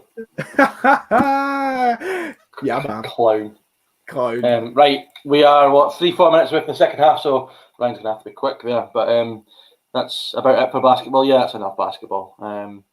Cricket, underrated sport. Well, Aidan, if I had the YouTube controls at hand, I would ban you from the chat for a second. Actually, no, I wouldn't, because you're always here and you're a good supporter. But cricket is just hopeless, mate. I've no interest in that. Tell you what, it's a proper sport though. Forget cricket. Get a wee game of rounders and a go. That's a proper sport. We should have like international competitions of rounders. What a sport that is. Stubbsy, yeah, Alan Stubbs, man. Yeah, I forgot. Like, I wonder if he's going to get back in the management game anytime soon, because obviously after Hibs it didn't seem to work for him at Rotherham, and he's kind of and obviously St Mirren was a disaster as well. I've kind of forgot about that as well. But who's got 6 Ballon d'Ors? Exactly, that's the perfect counter argument to the Champions League thing. Which is interesting, because if you had a Liverpool Man United argument with Ryan and you brought up European Cups, he'd say that it didn't matter that much. So, it's just typical. Rounders is literally cricket. It's not, mate. Rounders is like working class cricket. So, yeah. Football, darts, UFC, boxing, tennis, only acceptable sports. Tell you what else I like though, apart from, I do like all them sports, but I have to say I love a bit of snooker. Snooker's great. If snooker's on the TV, I'm watching that every day. Golf isn't a sport, and anyone who says it should be. Yeah, golf's got loads of my mates are playing golf just now. It's just everyone's playing golf. I think I might get involved in that, because you get to walk around leisurely. It looks like a lot of fun.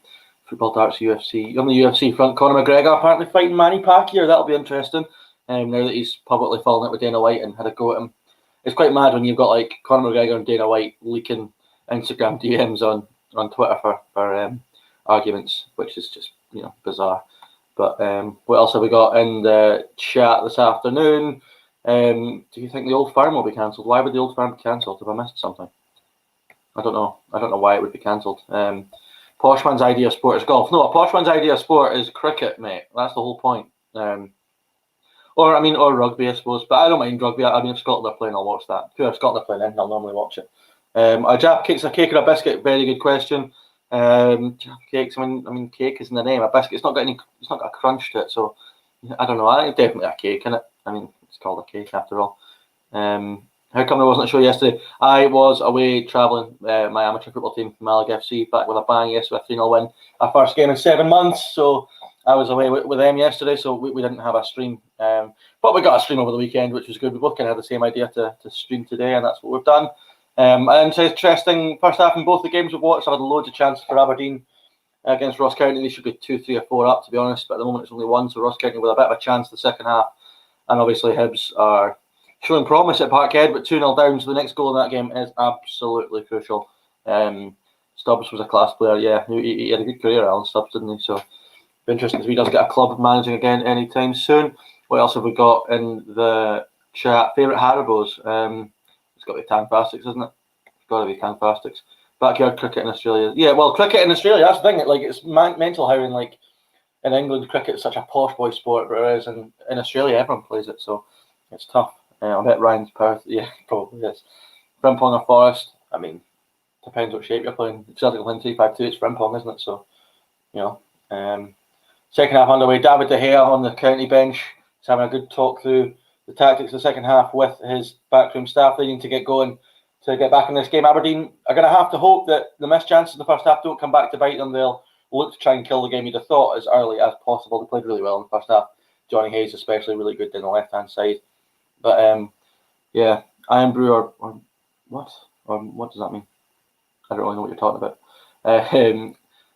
What we got? My mate reckons if Birmingham City were in the Scottish Premier League champions every year, I reckon they'd be relegated to one season. Birmingham City are not better than Celtic, Rangers, Hibs, Aberdeen, just not having it. Listen, somebody in the chat says that their mate reckons that Birmingham City would win the Scottish Prem. Bizarre. I was going to actually say something to you. So last week, do you remember you came on the channel to do 3 things we've learned? Yeah, man. And remember, I had one of my mates, a good friend, Callum. You've never met him. One of my good mates, Callum, privately messaged me, and he said you should actually get David on to do every single one of your 3 things we learned. He's got a great knowledge of football and fascinating to listen to. Oh, that's nice, mate. What a hero! I have to get a pint with him when we're down the road. He will do. Well, he doesn't drink. He's a bore.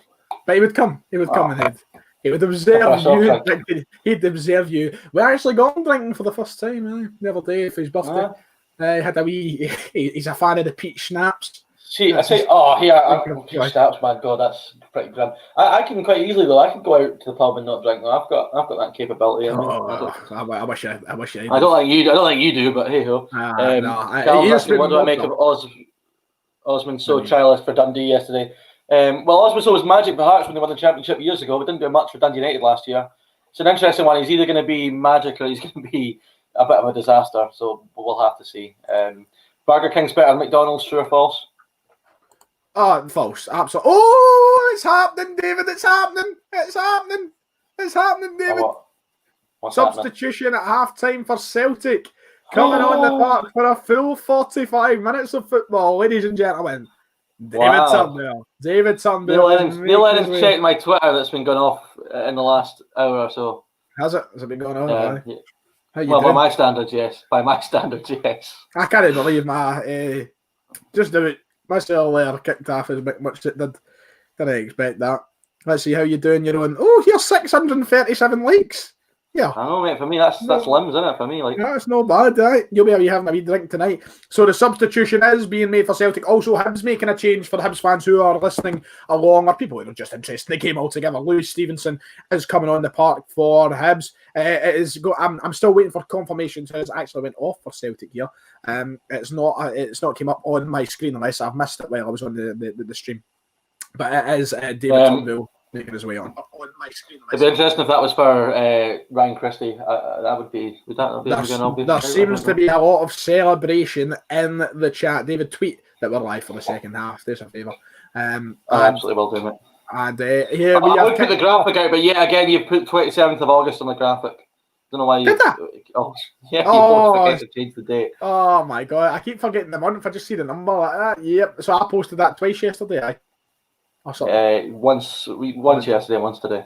Aye, great. I'm really good at my job. Really good at my job. This is why I don't handle the day-to-day admin stuff of Twitter. I'm not really good for it. Is it kicked off up at the Dingwall, David? Yeah, mate, we're 3 minutes into the second half up here, and it seems to be more of the same. Aberdeen are on the front foot, but Ross County are in desperate need of a goal or something to kick something. You just got to hope from an Aberdeen point of view, you don't end up kicking himself for all those missed chances.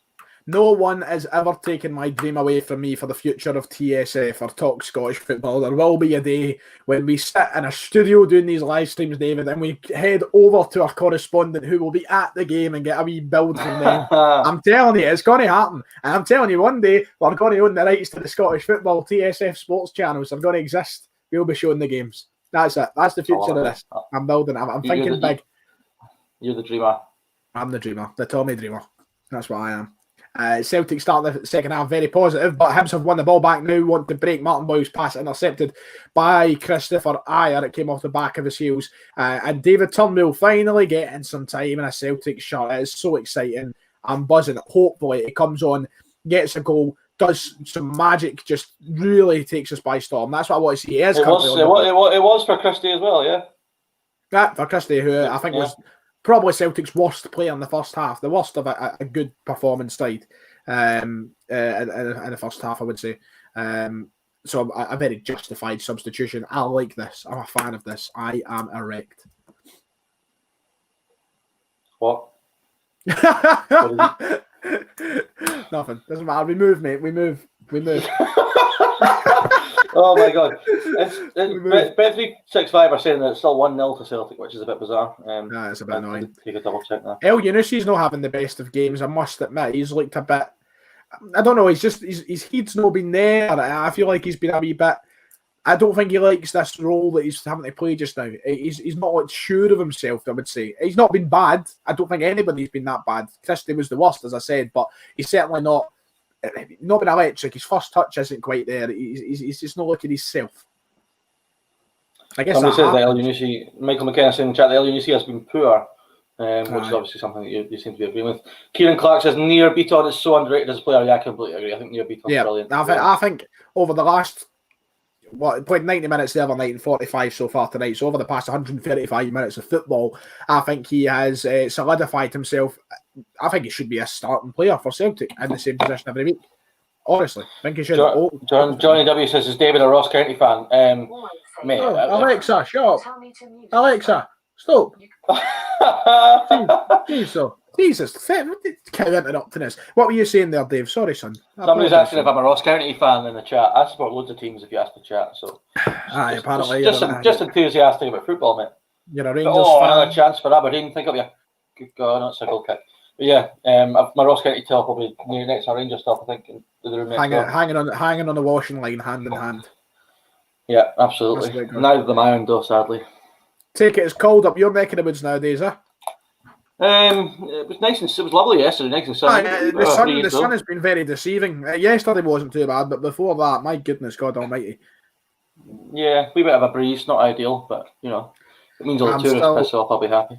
I'm still trying to think of a wee question for you and for the second half, to just to get you a wee, you know, don't know, a wee. Bayern Munich are getting beat 3-1 from Hoffenheim. This is interesting. 3-1 from Hoffenheim. 3-1, yeah. Right, I'm going to hangover for Bayern.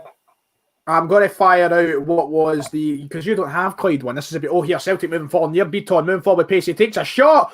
Marciano makes a save. It wasn't a convincing one, and it looked as though it could have reached the back of the net. I don't know if it was quite going on target. See from this angle here, near Beaton, chances, look, it would have went in the back of the net. It kind of rolls its way to Marciano. Celtic have a corner now. Near Beaton's looked really good today. Yeah, well, some in the comments already picking up about how underrated maybe is at Celtic and maybe in the Scottish game in general near Beaton. What was your SSB question you're going to hit me with? So, are you ready? I'm going to give you a teaser for the second half here. And it's quite an interesting one. I like it. So, are you ready? David Buick. And the comments section, feel free to join in. If you were listening to the Super Scoreboard yesterday, please don't spoil it for other people. Let's just leave it. You have the pride of knowing you participated yesterday by listening to the Super Scoreboard. So your teaser for the second half, David Buick, are you ready? And subscribers and listeners. Since the year 2000, there has been 7 players in the Scottish Premiership who have scored a hat-trick that have been capped at least once for their international side outside of the EU, outside Europe, outside the whole continent of Europe. There has been 7 players outside capped at least once. At least once, right? Okay. At least once for their national team outside Europe, and they've scored at least one hat trick in the top flight in Scotland. Is the previous answer Chris Killen right for one of these as well? Chris Killen is not a correct answer. No, not for the hat trick. Okay, right. Really good question. A good question. I got 3 yesterday. I got 3 out of 7. I wasn't. Morelos will be one, no? Nope. He's only scored a hat trick in the cup. He's never scored a Premiership hat trick. Right, okay. Very good. Very good question. That was a very common answer yesterday. Very common answer.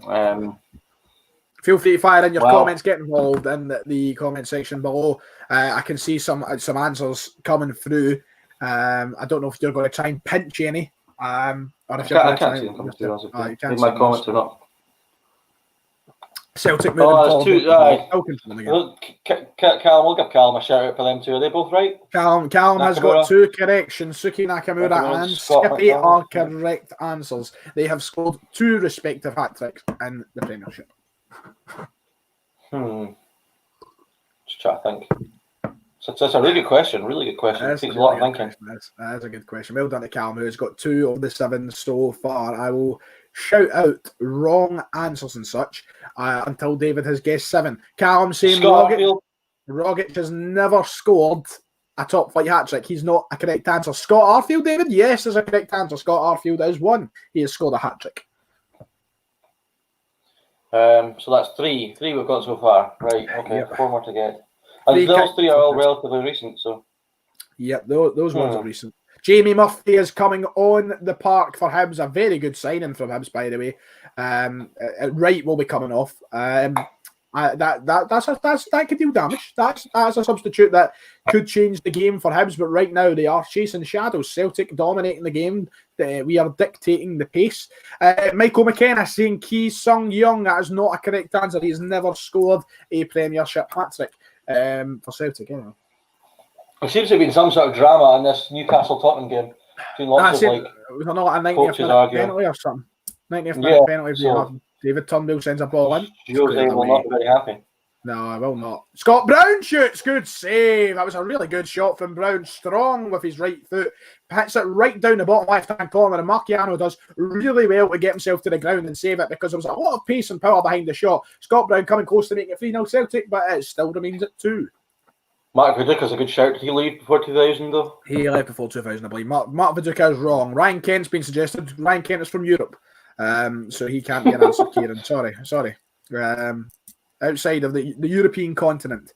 So you said outside the EU, so that I know. But then I corrected myself, right? I know what I'm doing. Right, David Turnbull smacking the bar there. I was saved. Oh my goodness, good chance there from David Turnbull. As Celtic are knocking on the door to Hibs, who look pressured. It's went out for a corner kick. I'll repeat the question in a moment. Cycle Candy, just waiting to see what happens from this corner because Celtic right now piling the pressure on. Turnbull sends the corner kick and it comes to Duffy, but it is cleared by Hanlon. Back out wide. David Turnbull that's a great shout. It's out for a corner kick. The question was, before we hear the shout, since the year 2000, there has been 7 Scottish Premiership players to score a hat-trick that have been capped at least once for a country outside the continent of Europe. So they can't be Jason Scotland. Callum says Jason Scotland. That's going to be a good shout, no? Jason Scotland is not a correct answer. Not a correct Russell Latapy, another shout by Alex Falkirk. He must have been capped internationally to get a hat-trick. Not a correct answer. No, well, interesting. No. Right, I'll give you a clue. So far you've got Scott Arfield. There'll be some guys like, what about the guys who used to have Dundee, all the foreign guys who used to have Dundee? What about Caniggia? Was Caniggia post 2000? He's not a correct answer. No, sorry, Caniggia. What, yeah, Argentinian played for me. He's a correct answer. There you go. Actually, got 4 then. So you've got Scott Arfield. You've got Claudio. You've got Claudio Caniggia. You've got Scott McDonald. Nakamura, McDonald. Nakamura. So you've got 4. So you've got 3 more left to get. Working backwards, you've got 2019, Scott Arfield. 2018, he played for Hibs, scored a hat-trick. 2018, played for Hibs, scored a hat-trick, capped outside of Europe. He scored a hat-trick against Rangers, to be more precise. Oh, Jamie McLaren. Jamie McLaren, there you go. That's another one. Before that, it was 2012. Played for Rangers.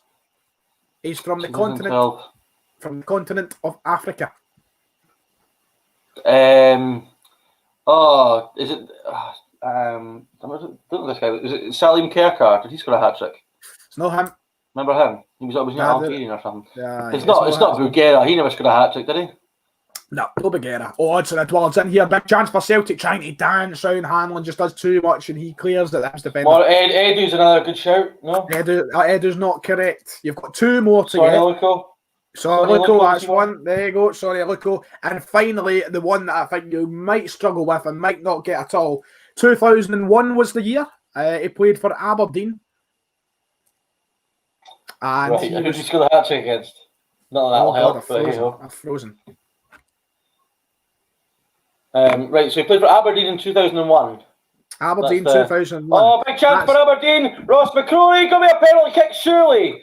Is it going to be a penalty kick? It is, and it's a red card for Ian Vigurs. Penalty, Ross County. Willie Coleman the red card out for Vigurs. Great run from McCrory, bursting from midfield. He's in 1-on-1. Vigurs pushes down the back. Last man, easily a red card, easily a penalty, and a chance now for the Dons to kill the game. Well, that's a big call up there at Dingwall. It could mean 2-0 Aberdeen, which would surely seal all 3 points. We'll come back to the teaser with the last answer after we find out the result of the penalty kick. It gives Davidson Lewis Ferguson is stepping up to take this one. Obviously scored one at Easter Road against Hibs a few weeks back, so he's already got one this season. We'll see if he can convert. It will be game over if this goes in, you'd imagine. I like Johnny's way. It's a chance and it's a goal for Lewis Ferguson. Rolls it into the bottom left corner, sends Laidlaw the wrong way, 2-0 to the Dons. Go alert then if you are just joining in, been here for 2 minutes. It is 2-0 in the other game, David covering at Dingwall. Penalty converted, 2-0 to the Dons. We are the Dons from Aberdeen. Dancing around the living room, please. Whoever mind. Big Derek. No, I don't remember that though.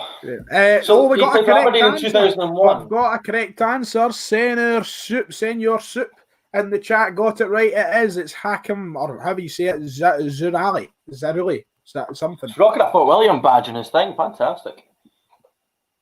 How did I say Vigurs wrong, Callum? I always what's he on about? Throwing out these accusations here. David, as you were saying there, I froze. Callum said I said Vigurs wrong. I'm not having that. How did I say it? It's Vigurs, mate. You know it's Vigurs. It's not Vigurs. Oh, he's been sarcastic. Right, okay. I'm a bit slow in the uptake today, as you can see, didn't he? Still 2-0 at Celtic Park. Second half, few good chances for Celtic. It's been all Celtic. And for the first time this season, perhaps, well, actually, no. But for the first time in a while, Celtic have looked like the champions. They've looked like the boss on the park. They have been brilliant today. Not many negatives. I don't want to speak too soon because there's still half an hour to be played. But honestly, we have looked so in control. We have dictated the pace of the game. I don't have many complaints from today. Let me know your thoughts in the comment section below as we continue the last half hour of coverage between Celtic, Hibs and Ross County and Aberdeen. Well done to everybody as well for contributing with the second half teaser. The 7 correct answers have been given. Frimpong, darting down the right-hand side. Big chance here for Celtic now. Frimpong's moving into the ice, taking on his man. He's doing really well. Frimpong shoots. It goes over the bar. What have you got to say, Dave? Nothing really. Ross County have got a really difficult task now. What do they do? Do they try and get back in the game, or do they just kind of try and sit there and contain Aberdeen? Well, they'll not be happy because they were poor in the first half, and now with a man disadvantage, you'd imagine Aberdeen will go and now try and put the game completely out of sight and score the goals that maybe they should have done in the first half. But I have to say, Aberdeen's midfield looks so solid with Ferguson and McCrory as a base. Hedges right ahead creating. Touching on Ferguson, a chance for you to give an opinion to a comment. Johnny W88 says, don't rate Ferguson. Think he looks decent because he's in a mediocre Aberdeen team. What's your thoughts to that? Yeah, I couldn't disagree more, if I'm honest. I think Lewis Ferguson's brilliant. I think he's been one of Aberdeen's best players since he joined, and he was also very, very good against Hamilton. At Hamilton before he joined Aberdeen. There's always rumours every summer that he's going to go to Rangers, but I think if you're one of the old firm, he's definitely the sort of player you'd look to bring in young, but not just he's young. He's also played lots of first team football, lots of experience, and he's only going to get better. So I think he's very, very good. And he's a good. You're looking at a future Scotland player. Yeah, without a doubt. Yeah, he's been very good today, and that'll continue that form. He'll just get better. Fair enough. I like your opinion, Dave. Of course, stick around today for after the game. We'll be breaking down our two games, a brief discussion on them. Of course, not as many as usual. Rangers have already played today in the early kick-off. We did speak about that before the 3 o'clocks. And then very quickly as well, David, you're getting thrown in the deep end again, son. You're doing the 3 things really, I'm doing it. I've got to go to my grand's for dinner tonight, mate. I'm in a rush. Have you? Oh, dear. That's fine. Sorry, that's fine. I'll stay for 3 things. What a hero. Just gets you clout, mate. Gets you clout. It won't be long until I'm getting a cut of that sweet ad revenue off the Ryan Moment 8 channel. Of course, big things coming soon. It's a very exciting time to be a top Scottish football man, isn't it? Right, it always is, mate. It always is. Celtic dangerous around the area at the minute. Looking here, the final pass was intercepted from Callum McGregor. They're just eating away at Hibs minute by minute. Celtic were looking so good. We've never looked a moment in doubt today. It's such a complexion to the previous performances over the past wee while. Oh, that's one an interesting area. Go on, Iron big man. Oh, him and Gogic tangling feet, but I'm still going. Really good work from Ireland until he lost the ball. He stayed strong with his ankles, made sure Gogic wasn't taking him away. Celtic looked good. Sorry, I have to say though, I'm really, really gutted here because I've got Gillette Soccer Special on or whatever. Sky Sports News on in the corner here. I'm muted, just seeing the scores that come up from elsewhere. Jose Mourinho's been on screen now talking in his post-match interview for a good 5 minutes. It looks like we're getting a classic post-match Mourinho interview here, so that'll be good to watch once the stream's over. You've got to love it. Peter Brown saying, should Neil Lennon be sacked before the end of the season? I don't see why he would. Considering we've not lost a game. Don't know why. But of course, if you watch my last video, I hate Neil Lennon. So, we've said it before. He's damned if he does, damned if he doesn't. Neil Lennon, isn't he? He's gonna fail in some people's eyes, no matter what happens this season. But yeah, I tell you what, Michael McKenna had a really good point. David Turnbull, Lewis Ferguson, Billy Gilmore. The midfield future looks bright for the national team. Callum made a very good point. You stuck yourself in there, son. No matter the I'm actually joking. That's not happening at all. No, it's all right. You're going to sit out in the garden, enjoy the nice, fine RSA weather. It's absolutely rubbish, though, because we were out playing. We were playing football yesterday. There's 22 people on the pitch from all sorts of different households, close as anything. That's completely okay with the rules. So it's all just I don't even give a shit. We were at the local last night. A fine wee trip to the town tavern.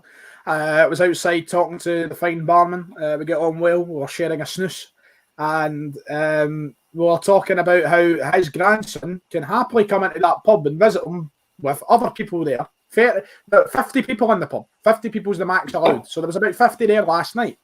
50 people. His grandson can come in, see him in there with 50 other people, but yet he can't walk into his house for a one-on-one. Bizarre, mate. Absolutely bizarre. Incidentally, Bayern Munich have been beaten 4-1 by Hoffenheim.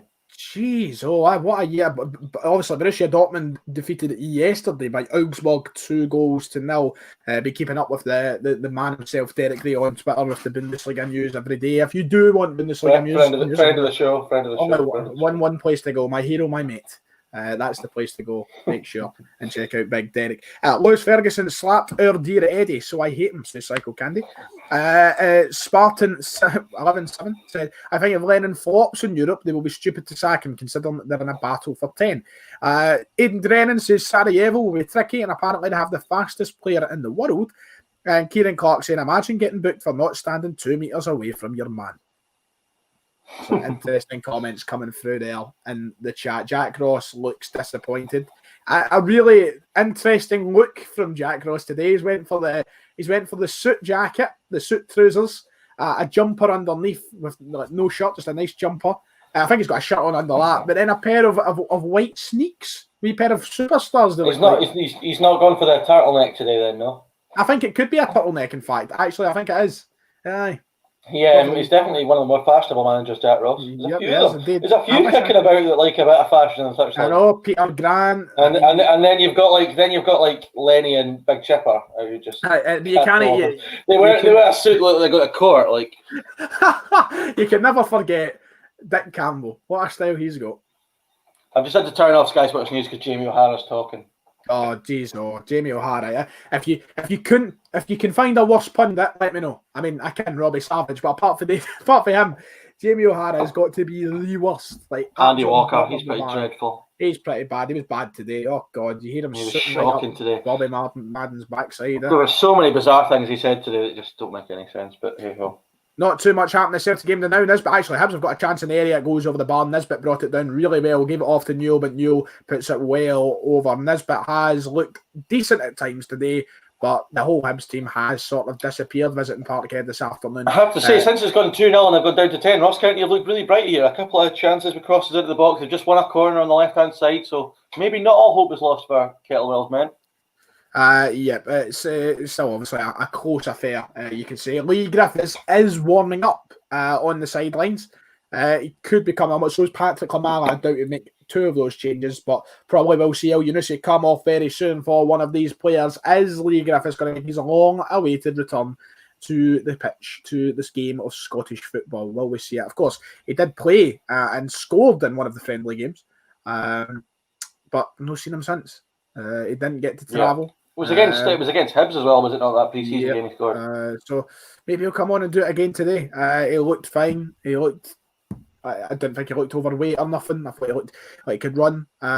Lennon is up shouting at the team just now, demanding a little bit more, I would imagine, from what has been a flat 5 or 10 minutes. It's still, I'm very impressed with what I've seen today. It just sounds like it's been a comfortable performance by Celtic, the kind of thing they do well. They did well last year. And listen, they just need to make sure that they win the games before the Old Firm game, as do Rangers. And then I cannot wait for that game, man. I absolutely cannot wait for that Old Firm game. I'd imagine you're excited, but also a bit nervous. You should come down the road for it. Both sets of fans are. You should come down the road for it. Probably back in lockdown by then, to be fair. I don't think we'll go forward, mate. I really don't. I don't think it'll happen.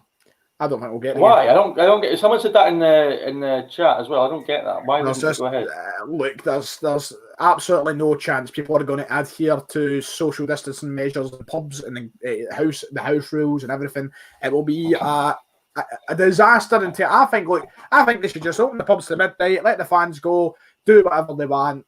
Great, let's do it. But if they don't play it now, when are they going to play it? If it was up to me, I'd have 10,000 people in that stadium. That's what I would do. I would have fans there, but I have a really big feeling that Nicola, wee stingy Nicky, is going to call the game off. I do. I don't know why. I don't get that. Like, when will they play it then? They're just going to call all Celtic Rangers games. I don't know when they play. I don't know when they play. The last 4 games this season will be Old Firms. I just don't get that. No, you could. I'd make for an entertaining title racer. It's not like the virus is going away anywhere. I just don't understand why they would call it off. It's just going to create more congestion down the line. Look, has anything that the British or Scottish government that have done this past 6 months that have made any sense? Has any made sense, David? I suppose not, mate. I suppose not. No. So I will not be. That's what I'm saying. I'm not saying they should do it. I'm not saying I want them to do it or I expect them to do it. I'm just saying I wouldn't be surprised if they did it. It's just nonsense, man. It's just nonsense. Everything. But let's talk about the substitution for the Dandy Dons. Now McGinn's gone off. Dylan McGeoch's come on. So an interesting change there. Maybe a slight change of shape with a winger going off for a centre midfield player. We'll see how this shapes up.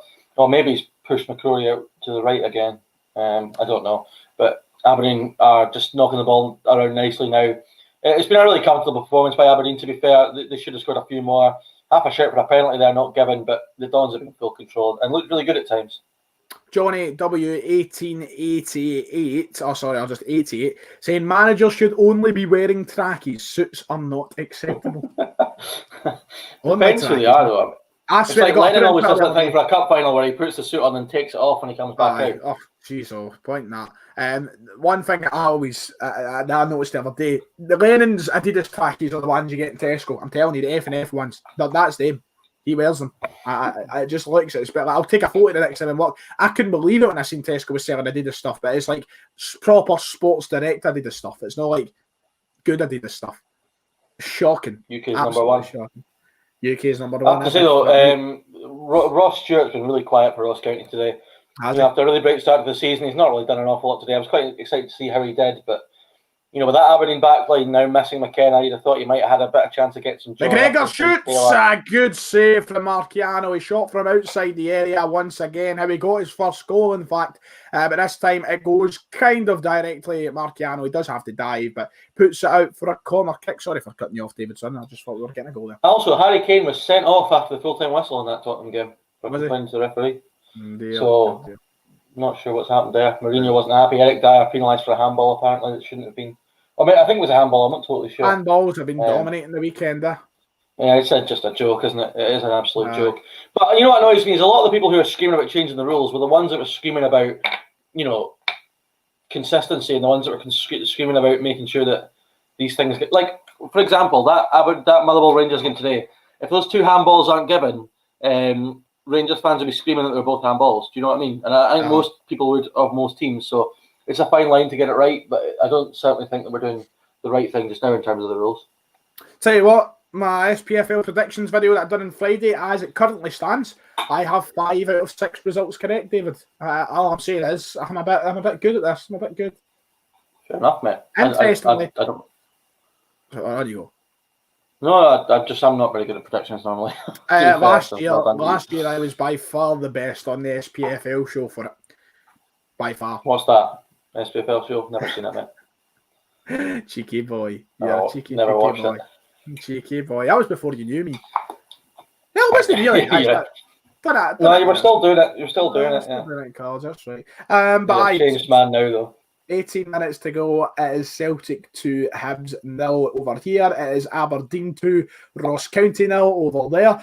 Ironically enough, I've no thought of this today. I'm watching the game that's closest to me, and you're watching the game that's closest to you. Yeah, but it's not like it's round the corner from me. It's quite a. I know. Actually, let me just Google this. How many miles away I am from Dingwall. I know it must be quite a bit. It's ever coast, isn't it? Like, well. Oh, I think we've got another penalty here. Another pen. Let me just see. Yeah, it looks like it. Looks like it. It's against Reid for Ross County in the back. I'm not entirely sure what it was for. Again, I've missed something, which is frustrating. He seems a bit disappointed. Doesn't seem to be too many complaints. Lewis Ferguson will step up to make it 3. You'd have thought. Oh, big chance. Celtic here. Frimpong running, but it goes out of play. Appealing for a corner, but it's going to be a goal kick to Hibs as we scramble back to our positions. Frimpong's looked really bright today. Looked really good despite going down for knock earlier. Who's stepping up to take the penalty? David Lewis Ferguson stepped up and he has scored the penalty. Love it's bottom left him again. Laidlaw gets a hand to it but can't keep it out. It was Josh Reid that was penalised for the penalty. I have to confess, I'm not totally sure what it was for. The Ross County have given us no replays this afternoon, which is really annoying. Probably the worst of all the club's footage I've watched so far, to be honest. I haven't done a replay once apart from the half time. I was going to say something there. It's completely slipped my mind now, quite annoyingly, on what I was going to say. That was what I was going to say. Ferguson and Tavernier will be fantasy football favourites today, yeah? Absolutely, yeah. I think I've got Tavernier actually, maybe even vice captain. It's 104 miles. It's 104 miles from me to Dingwall. It's at 104. So, it's about what? 104 it's about 15 for me to Parkhead. Joe Newell having a chance here for Hibs. He had a lot of time to think about it on the edge of the area, and he blasts it over the bar. Tries to finesse it, and it just curls wide and over. It was a terrible effort on goal. And to be honest, he's been absolutely stinking today for Hibs, in my opinion. Joe Newell, probably one of their worst players in the park.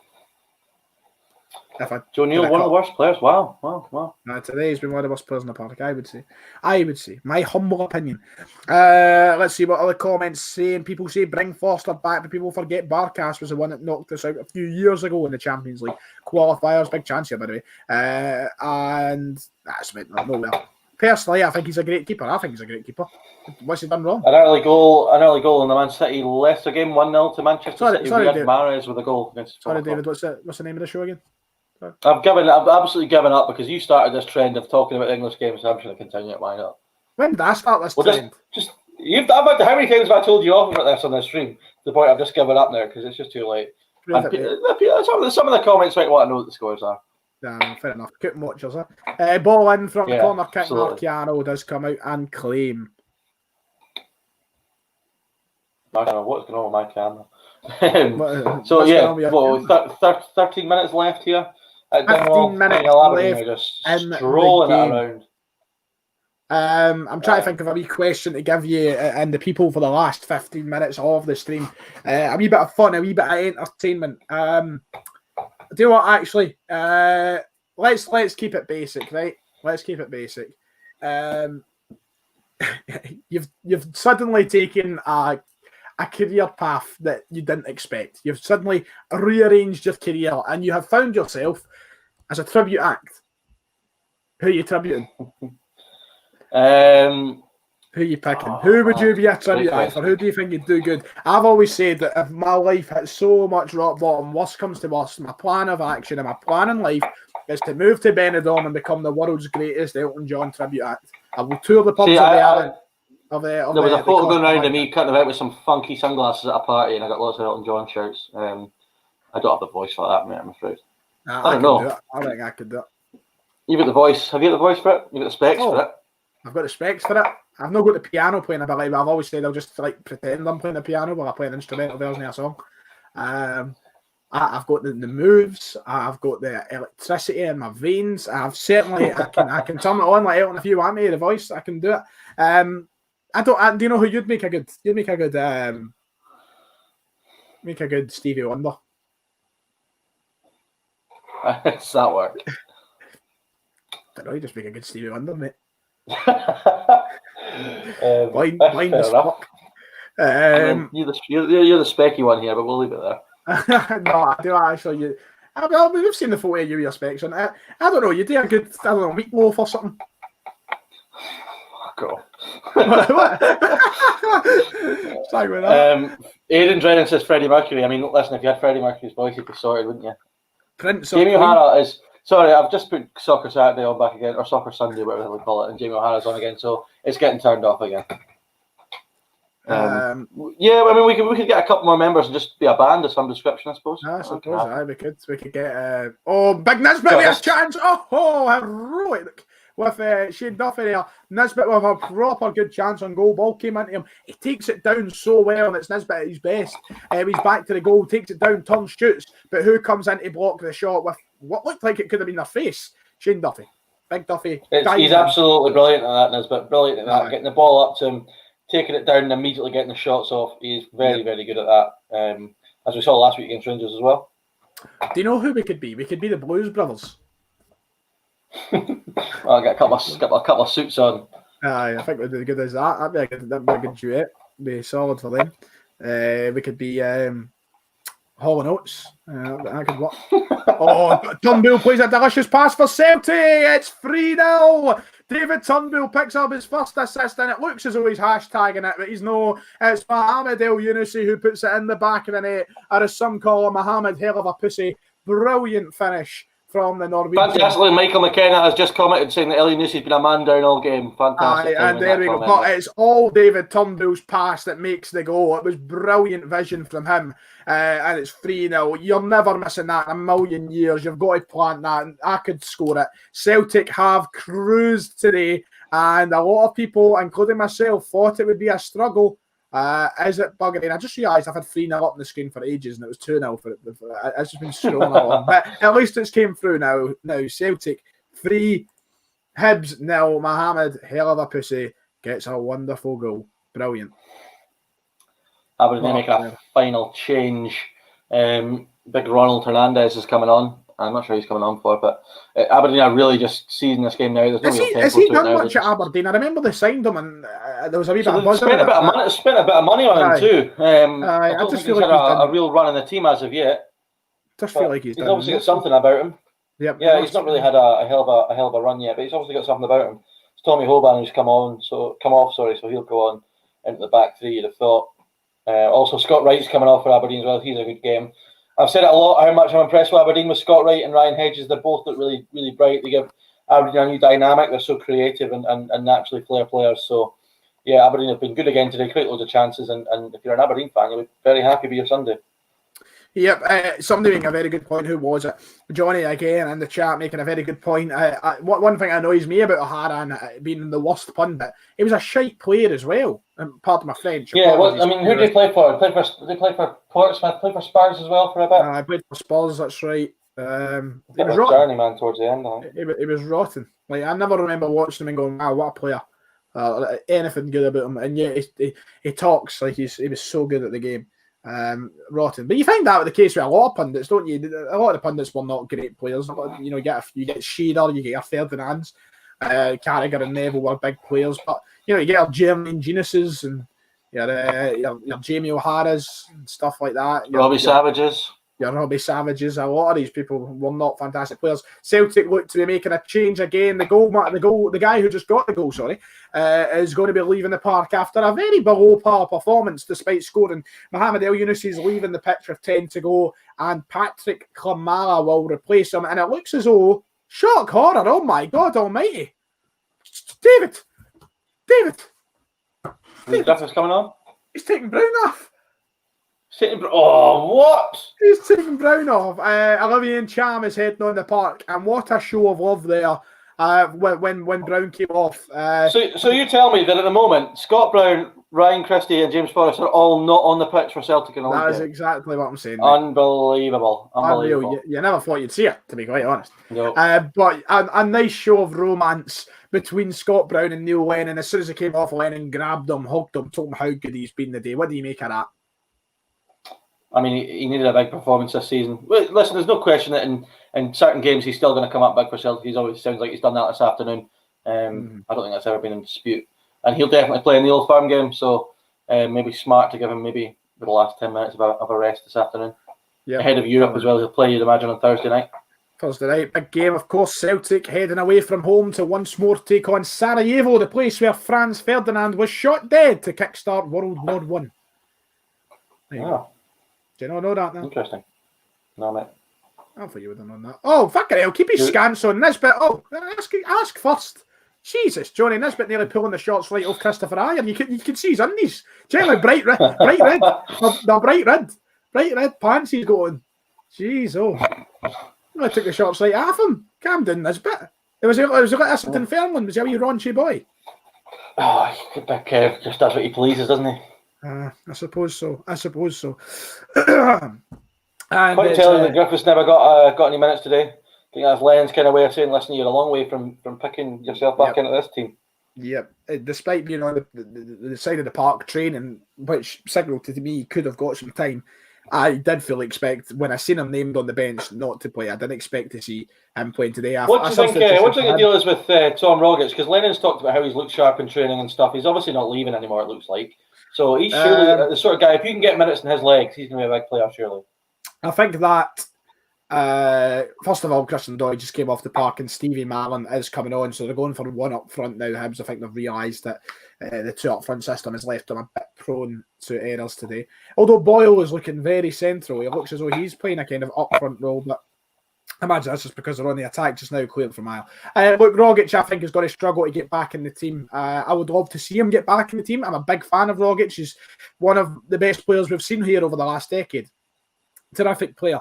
But there's so much competition in that area of the park. And of course, we know about Lennon's loyalties to the likes of Christie. I just don't see him getting many starts. If he gets a chance off the bench and he does well, then maybe we'll see it then. But it's all about when. When is that going to happen? Are we going to see Rogic back in the team anytime soon? I don't know. We've been crying for the likes of Turnbull, for Beaton and these other guys to get chances. Where does Rogic fall in the pecking order for Neil Lennon? It's ultimately the question that has to be asked. So we'll see. Yeah, Ross County are coming forward towards the end of the game here, trying to get a consolation. They've got a free kick right on the edge of the box. Willie Collum having a right good go at Andy Considine. Probably just raging about who's the most popular member of the Open Goal show. Is it Considine or is it Willie Collum? But Joe Lewis will be starting to get a clean sheet here. Paul Tim, yeah. Hot, now, I should be a booking as a game card. Cheese slice coming out for Joe Newell. After holding back Edward there. Terrible stuff. You don't love to see it. Just pulling on the shirt, pulling on his body. How's Edward done? Because he's had near enough an hour this afternoon. He's been quiet. He's not had a lot to do. ball's not been at him that much. When he's had the ball at his feet and he's been running with it, he's looked decent, but he's not had any chances. And Celtic are going to make their final substitution of the game, their fifth sub. The captain, the vice captain coming off, Callum McGregor, the man who got the first goal, he's leaving the park. And coming on for Celtic, number 12 is Melia Sorrow. Oh, wow. I know. I think Lennon's fell down the stairs today. Don't know what he's doing. He's in a funny town this morning. He's woke up. Bowing to the Twitter managers for a change. I'll win the fall. Took me a while there. Billy Mackay has an effort, but it's a foul in the box. 2 minutes left to go here. Aberdeen will be absolutely delighted because, you know, after defeat midweek, they need to get back on track, especially after last weekend as well. The thumping they got last Sunday, they needed to get back. And with Aberdeen with Motherwell losing today and Hibs losing today, it's a very good day for the Dons. We are the Dons from Aberdeen. Big ball up the park. I'm glad Melia Sorrows came on. I'd love to see more of him. You know, a lot of people tipping him for potentially being Brown's replacement when Brown does peter out the team in about 10 years' time. So I tell you what, incidentally, I had a quick look at the live table. The results today put Aberdeen in fourth, still only 2 points behind Hibs, but most importantly, with 2 games in hand on the high beach. Hibs will be wondering to themselves, how did we get a point last week and utter embarrass ourselves this week against Celtic? Capitulation at its finest. Was it due? I don't know, but they've been poor today. They've been really, really poor. Capitulation's a bit harsh, probably a bit harsh, yeah. Probably a bit harsh. I would probably have it a 6 now or something. Which brings us on to about what minute are you over at your game? 89. Well, it's time to crown the Talk Scottish Football Man of the Matches. This is a good part of the show. I enjoy this part of the show. So, Dave, son, how you doing? Who's your man of the match? Well, there's a couple of options. Lewis Ferguson's got 2 goals this afternoon and played well, but both in the penalty spot, which kind of takes the shine off a man of the match shirt a little bit. Marley Watkins has done well up front. Ryan Hedges has been really good. For me, though, I'm going to give it to a man who was vital, especially in the first half, to how well Aberdeen played down that left-hand side. He was instrumental throughout. His experience as well has been a good thing for them. Johnny Hayes, my man of the match here today. No, Johnny Hayes. Play Boney M. Come on, brilliant. Unreal. First time we've done that this year. He's, of course, going to be Player of the Year, Johnny Hayes. We all know it. It's just a matter of when. For the Celtic and Hibs game for the Talk Scottish Football Man of the Match, there has been some brilliant performances today. I think the only 2 players who, for me, weren't, above that sort of average to good rating was Ryan Christie and then El Yunusi. I think those 2, despite El Yunusi scoring, I think they're the only 2 who, for me, didn't really play up to scratch today. Everybody else has looked really good, really sharp. Eduardo, a shot and goal, good save. Everybody else has looked great today, but for me, the man who deserves the man of the match has got to be Jeremy Frimpong. Out on that right-hand side, he's been bombing up and down defensively. He's looked solid today. Went down for a knock, came back on. Didn't look as though he took a knock. He's been great going forward. He's been taking on his man. There is nothing to fault about Frimpong's performance today. And for me, it's an easy decision to go with the wee man on the right-hand side. Fair enough. A few shouts in the comments for Brown as man of the match. Callum was Brown was good as well. He says, do the right thing, Ryan. Brown, man of the match. Look, I've already given my prediction for I cussed him at the start of the year by saying he'd be Player of the Year, so I don't want to curse him again by being him man of the match, right? I've got to keep my wits about me. Aidan Drennan says Sorrow looks like a 70-year-old woman. A 70-year-old looks like a 70-year-old female woman. A female woman. Thank you for specifying, Aidan, that is a female woman. Of course, you never know what you're getting. Modern world. World. It's anything, People have... Kieran Clark thinks Christie needs to be dropped for a few games and start David Turnbull. What about that first shout? Yes. Can't wait to talk about it and the 3 things we've learned, David. Brilliant. Can't wait. Yeah. Unreal. We'll save it for that. I don't want to spoil too much of my conversation about Turnbull and Christie. It's been a very entertaining day up here at Celtic Park, or down here in Celtic Park, and an entertaining day in Dingwall. So Sunday stream's been going well as we close off. Full time as well in Dingwall here. Ross County 0, Aberdeen 2. The Dons fully deserved their 3 points. The first 10 minutes, they could have been 3, 4 or 5 up with the chances they had. And after that, it was just cruise control, really. Marley Watkins put them in front before half-time, before a second half, 2 penalty kicks given against Ross County, one for Ian Viger's last man tackle, in which he was sent off, and Lewis Ferguson converted both the penalty kicks to make it Ross County 0, Aberdeen 3. Tell you what, today is going to be a real test on the social media side of things. We've been brilliant. I wonder if this is a turning point for anybody, or if people are still going to be negative within the social bubble of Celtic. That's a dirty tackle in Frimpong there by Lewis Stevenson. Absolutely no need at that point in the game. He goes in from behind, 2 foot. Terrible tackle. Frimpong's okay. I think you're just giving a slap in the wrist. But real test today. Brilliant stuff. And I am just absolutely delighted at this. This is the Celtic that we know and love. This is the team. This is it. None of this shenanigans that we've been seeing for the last few weeks. Someone's having a go at Lewis Stevenson in the comments. Did I miss something? Yeah. Did you not hear me talking about a horrendous tackle? Oh, sorry. I'm too busy watching. Was it him that made the tackle? I didn't hear who you said it was. No, it was Lewis Stevenson. It was a pretty poor tackle, to say the least. But we thank you all. As we come to full time, we will give our full time reports, talk about the 3 things we've learned from Celtic against Hibs today, so that I can go in the right 118 channel and everything else. But thank you to everybody who has been watching on through the stream.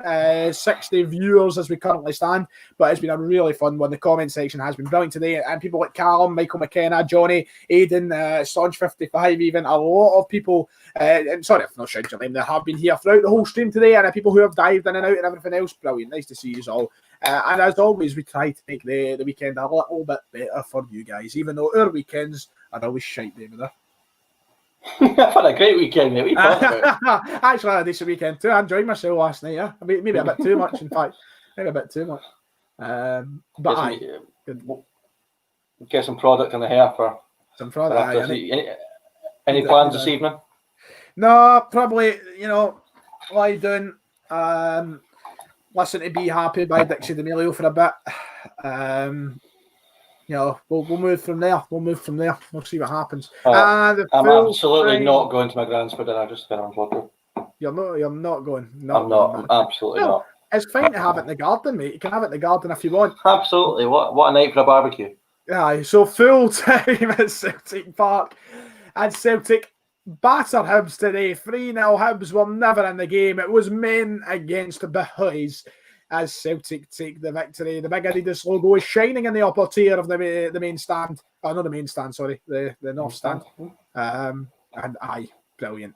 Unreal. Brilliant. I am buzzing, Davidson. Wait, who's seen that coming today, eh? Who's seen that coming? I'll tell you what I didn't see. I didn't see coming that both Celtic and Rangers would absolutely cruise their games today. I didn't see that coming, if I'm honest. I've seen Rangers cruising Motherwell coming, but I never seen that. Michael McKenna has just said Odsonne Edouard straight down the tunnel, ? That's an interesting question. You notice anything there with his post-match body language? I turned that off as soon as the full-time whistle went, so I must admit I missed out on perhaps that there. Right, okay, well, we'll move into the final segments of the show before we wrap things up. It is currently 10-5. Full-time in Scotland and Matchday 9 is over. I'll get the league table to discuss, but we'll start off at Dingwall. Dingwall? I will start off at Dingwall. We'll start off there, David, as quick or as long as you like. Motherwell, I'm having a honker here. Ross County. Ryan, just stop speaking, mate. Stop speaking. So, Ross County at home with a 3-0 defeat to Aberdeen, who were absolutely fantastic this afternoon. Chances galore, really creative football, really good individual performances across the pitch. And now with Hibs losing, that the battle for third is looking like Aberdeen are currently in a very strong position, 2 points behind as it stands, but also with 2 games in hand, which could see them in good stead. They look really, really good. And one thing we've said is that, last season perhaps there was criticisms of McInnes for maybe the football not always being attractive. And from what I've seen of Aberdeen this season, they tend to have a little bit of flair now that perhaps they didn't before. Ryan Hedges, Scott Wright, both very good. Johnny Hayes, my man of the match. Marley Watkins with a goal and Ferguson 2 from the spot. It was comfortable from Aberdeen in all honesty. And for Stuart Kettlewell, he's in a similar position to a lot of managers, Callum Davidson, Jim Goodwin, Mickey Mellon even as well, who are just not quite finding the formula that they had at the start of the season to get things going. So an interesting couple of weeks for them to see if they can get some results on the board, but comfortable one for the Dons. It is very interesting down the bottom of that table, as you briefly touched on there, as I bring up the table. Right now, St Mirren, what's happening to them, man? They have floundered. They find themselves bottom of the table after looking like a team who would comfortably stay up at the start of the season. 9 games in now on 6 losses. 5 of their last 6 have been defeats. That is madness. St Johnstone in 11th place, Hamilton in 10th, picking up a little bit of form. They've not been too bad in their last 5. Motherwell in 9th after today's defeat to Rangers. Livingston in 8th, Ross County in 7th. Dundee United are in the top 6 after dropping points to Hamilton yesterday. Kelly up in 5th. Alex Dyer's getting things going with the Ayrshire side. Aberdeen, as you mentioned, only a couple of points behind Hibs now. Celtic in 2nd with Hibs in 3rd after the day's result. And top of the table is Rangers. Celtic, obviously, yet to play. And now, 7 wins, 1 draw, 0 losses. What a start to the season Neil Lennon and Celtic have had. Is the abuse justified? Who knows?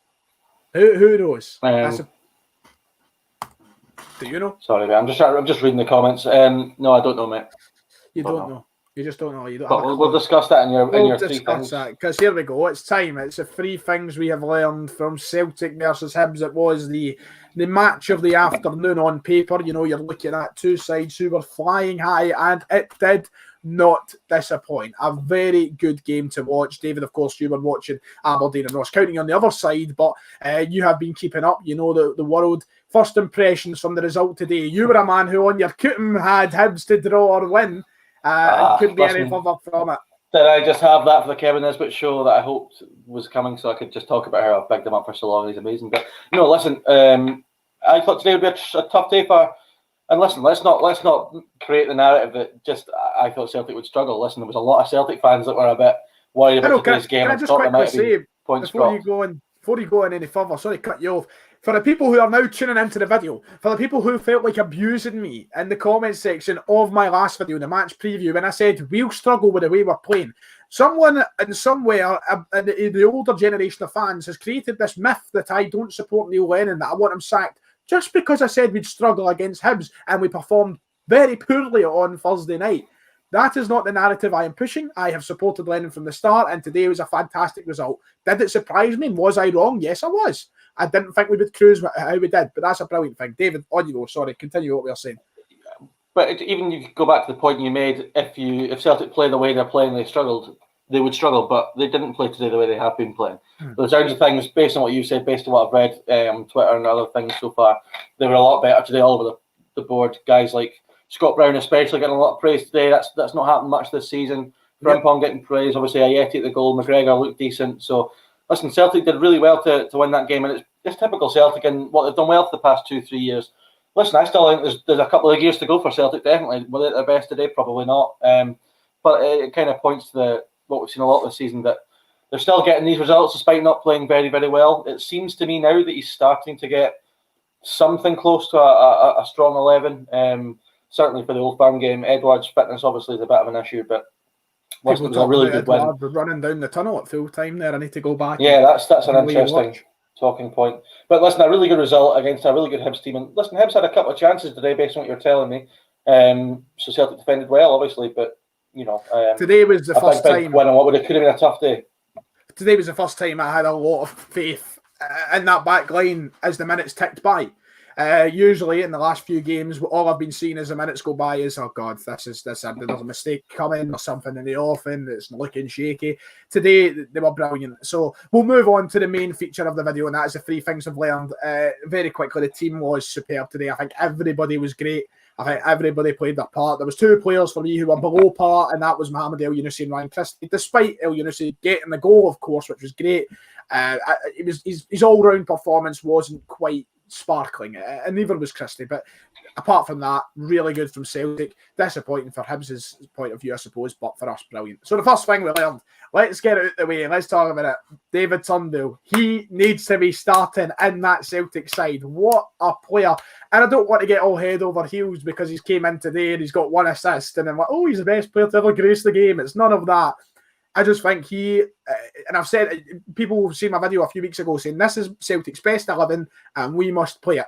Turnbull was in that team. He is one of Celtic's best 11. And the vision to just set up that goal today was brilliant. I think his energy looked great, came on, changed what was happening in the middle of the park, and it was a hell of a lot better than what Christie has been for the past few games. So for me, first thing we learned is Turnbull comes in. You had a big, obviously, pre-match, David, about the whole Turnbull scenario. What are you thinking now that he's finally been given his chance?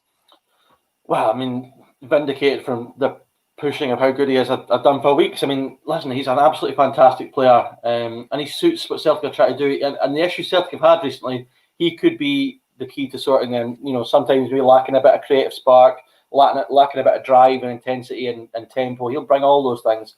And it sounds to me like, based on the comments in our stream today, checking Twitter, what you've said, in the second half, he was streets ahead of anything Ryan Christie did in the first. And Ryan Christie gets a lot of stick sometimes, but, you know, players in this league, they have spells of inconsistency and they need to be taken out sometimes for their own good. Maybe, you know, for someone like Ryan Christie, having Turnbull pressing him and looking to get that first team spot could be good. If Turnbull gets a run in games now, it could bring out the best in Christie. But it sounds to me like David Turnbull had a really good game today, and, you know, going forward, can be a big player for Celtic. And Ryan's camera has gone off in his own video.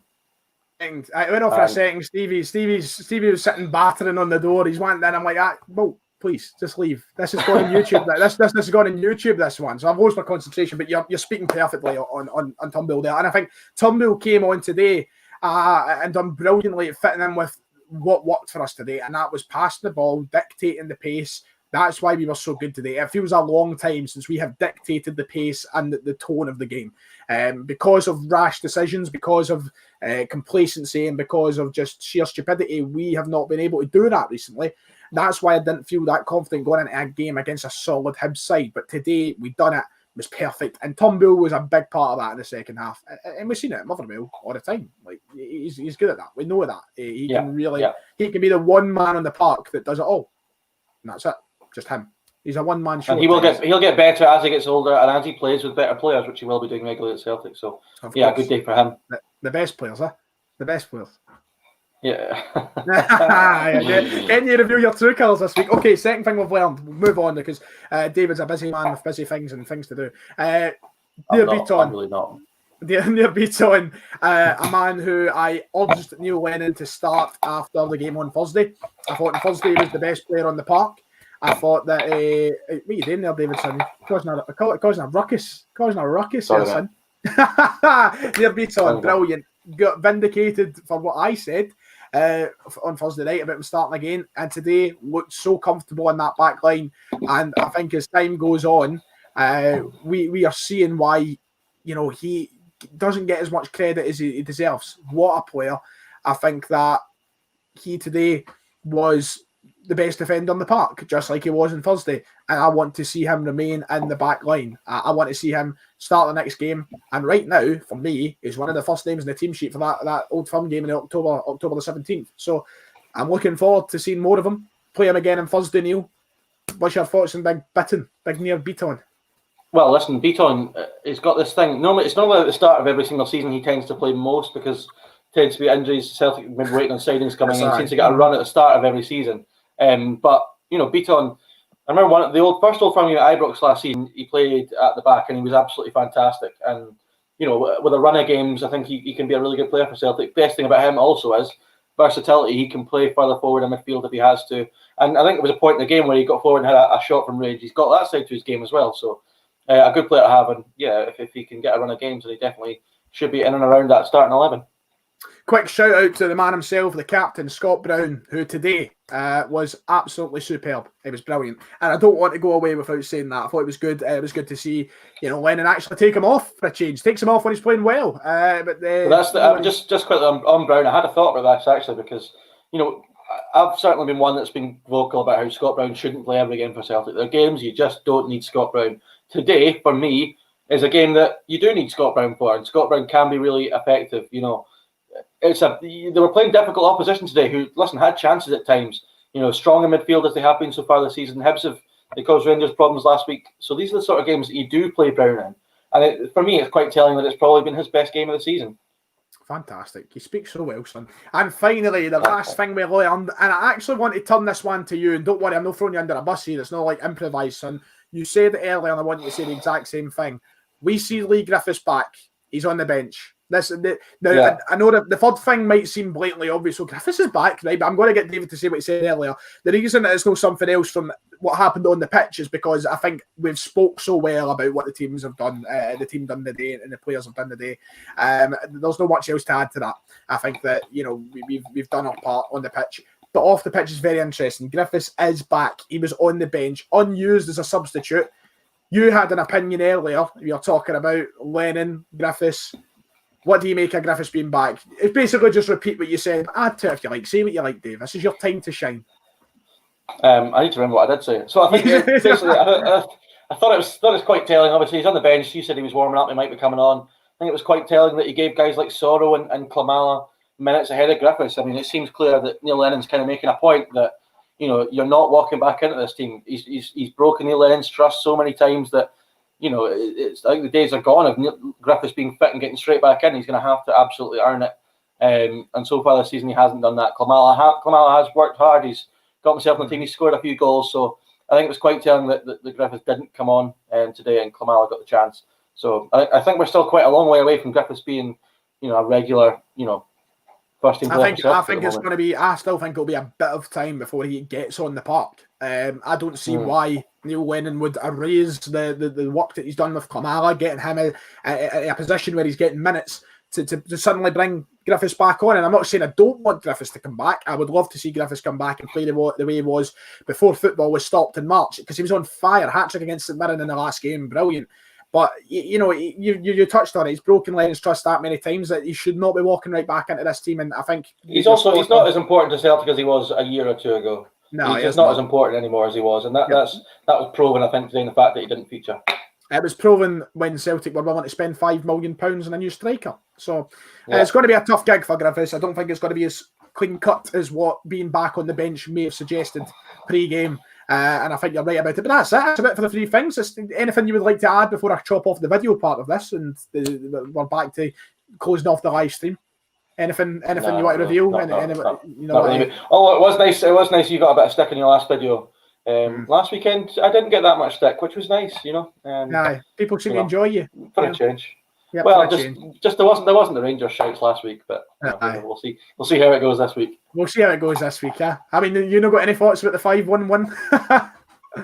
Oh, yeah, Ryan Kent, the best player in Scotland. Right, we'll wrap it up there. We'll keep it at that point. We don't want too many people clicking off.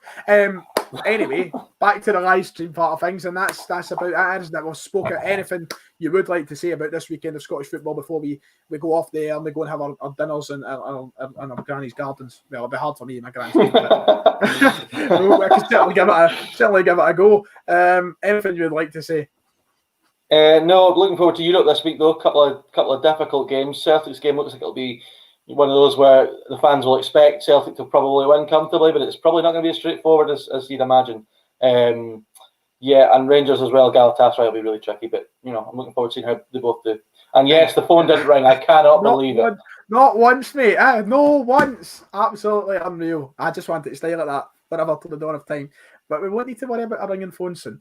And that's it then. That's it for Talk Scottish Football Live. Matchday number 9. Thank you all for joining in and watching the stream and supporting and everything else. These are great as always. And we will be back during the week with a podcast. We'll be talking more about that European football. We'll be talking more about the world of Scottish football itself.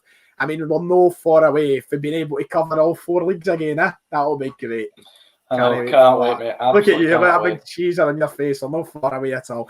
Thank you all for watching, everybody. And we'll now close off the show in the fashion that we normally do. Goodbye.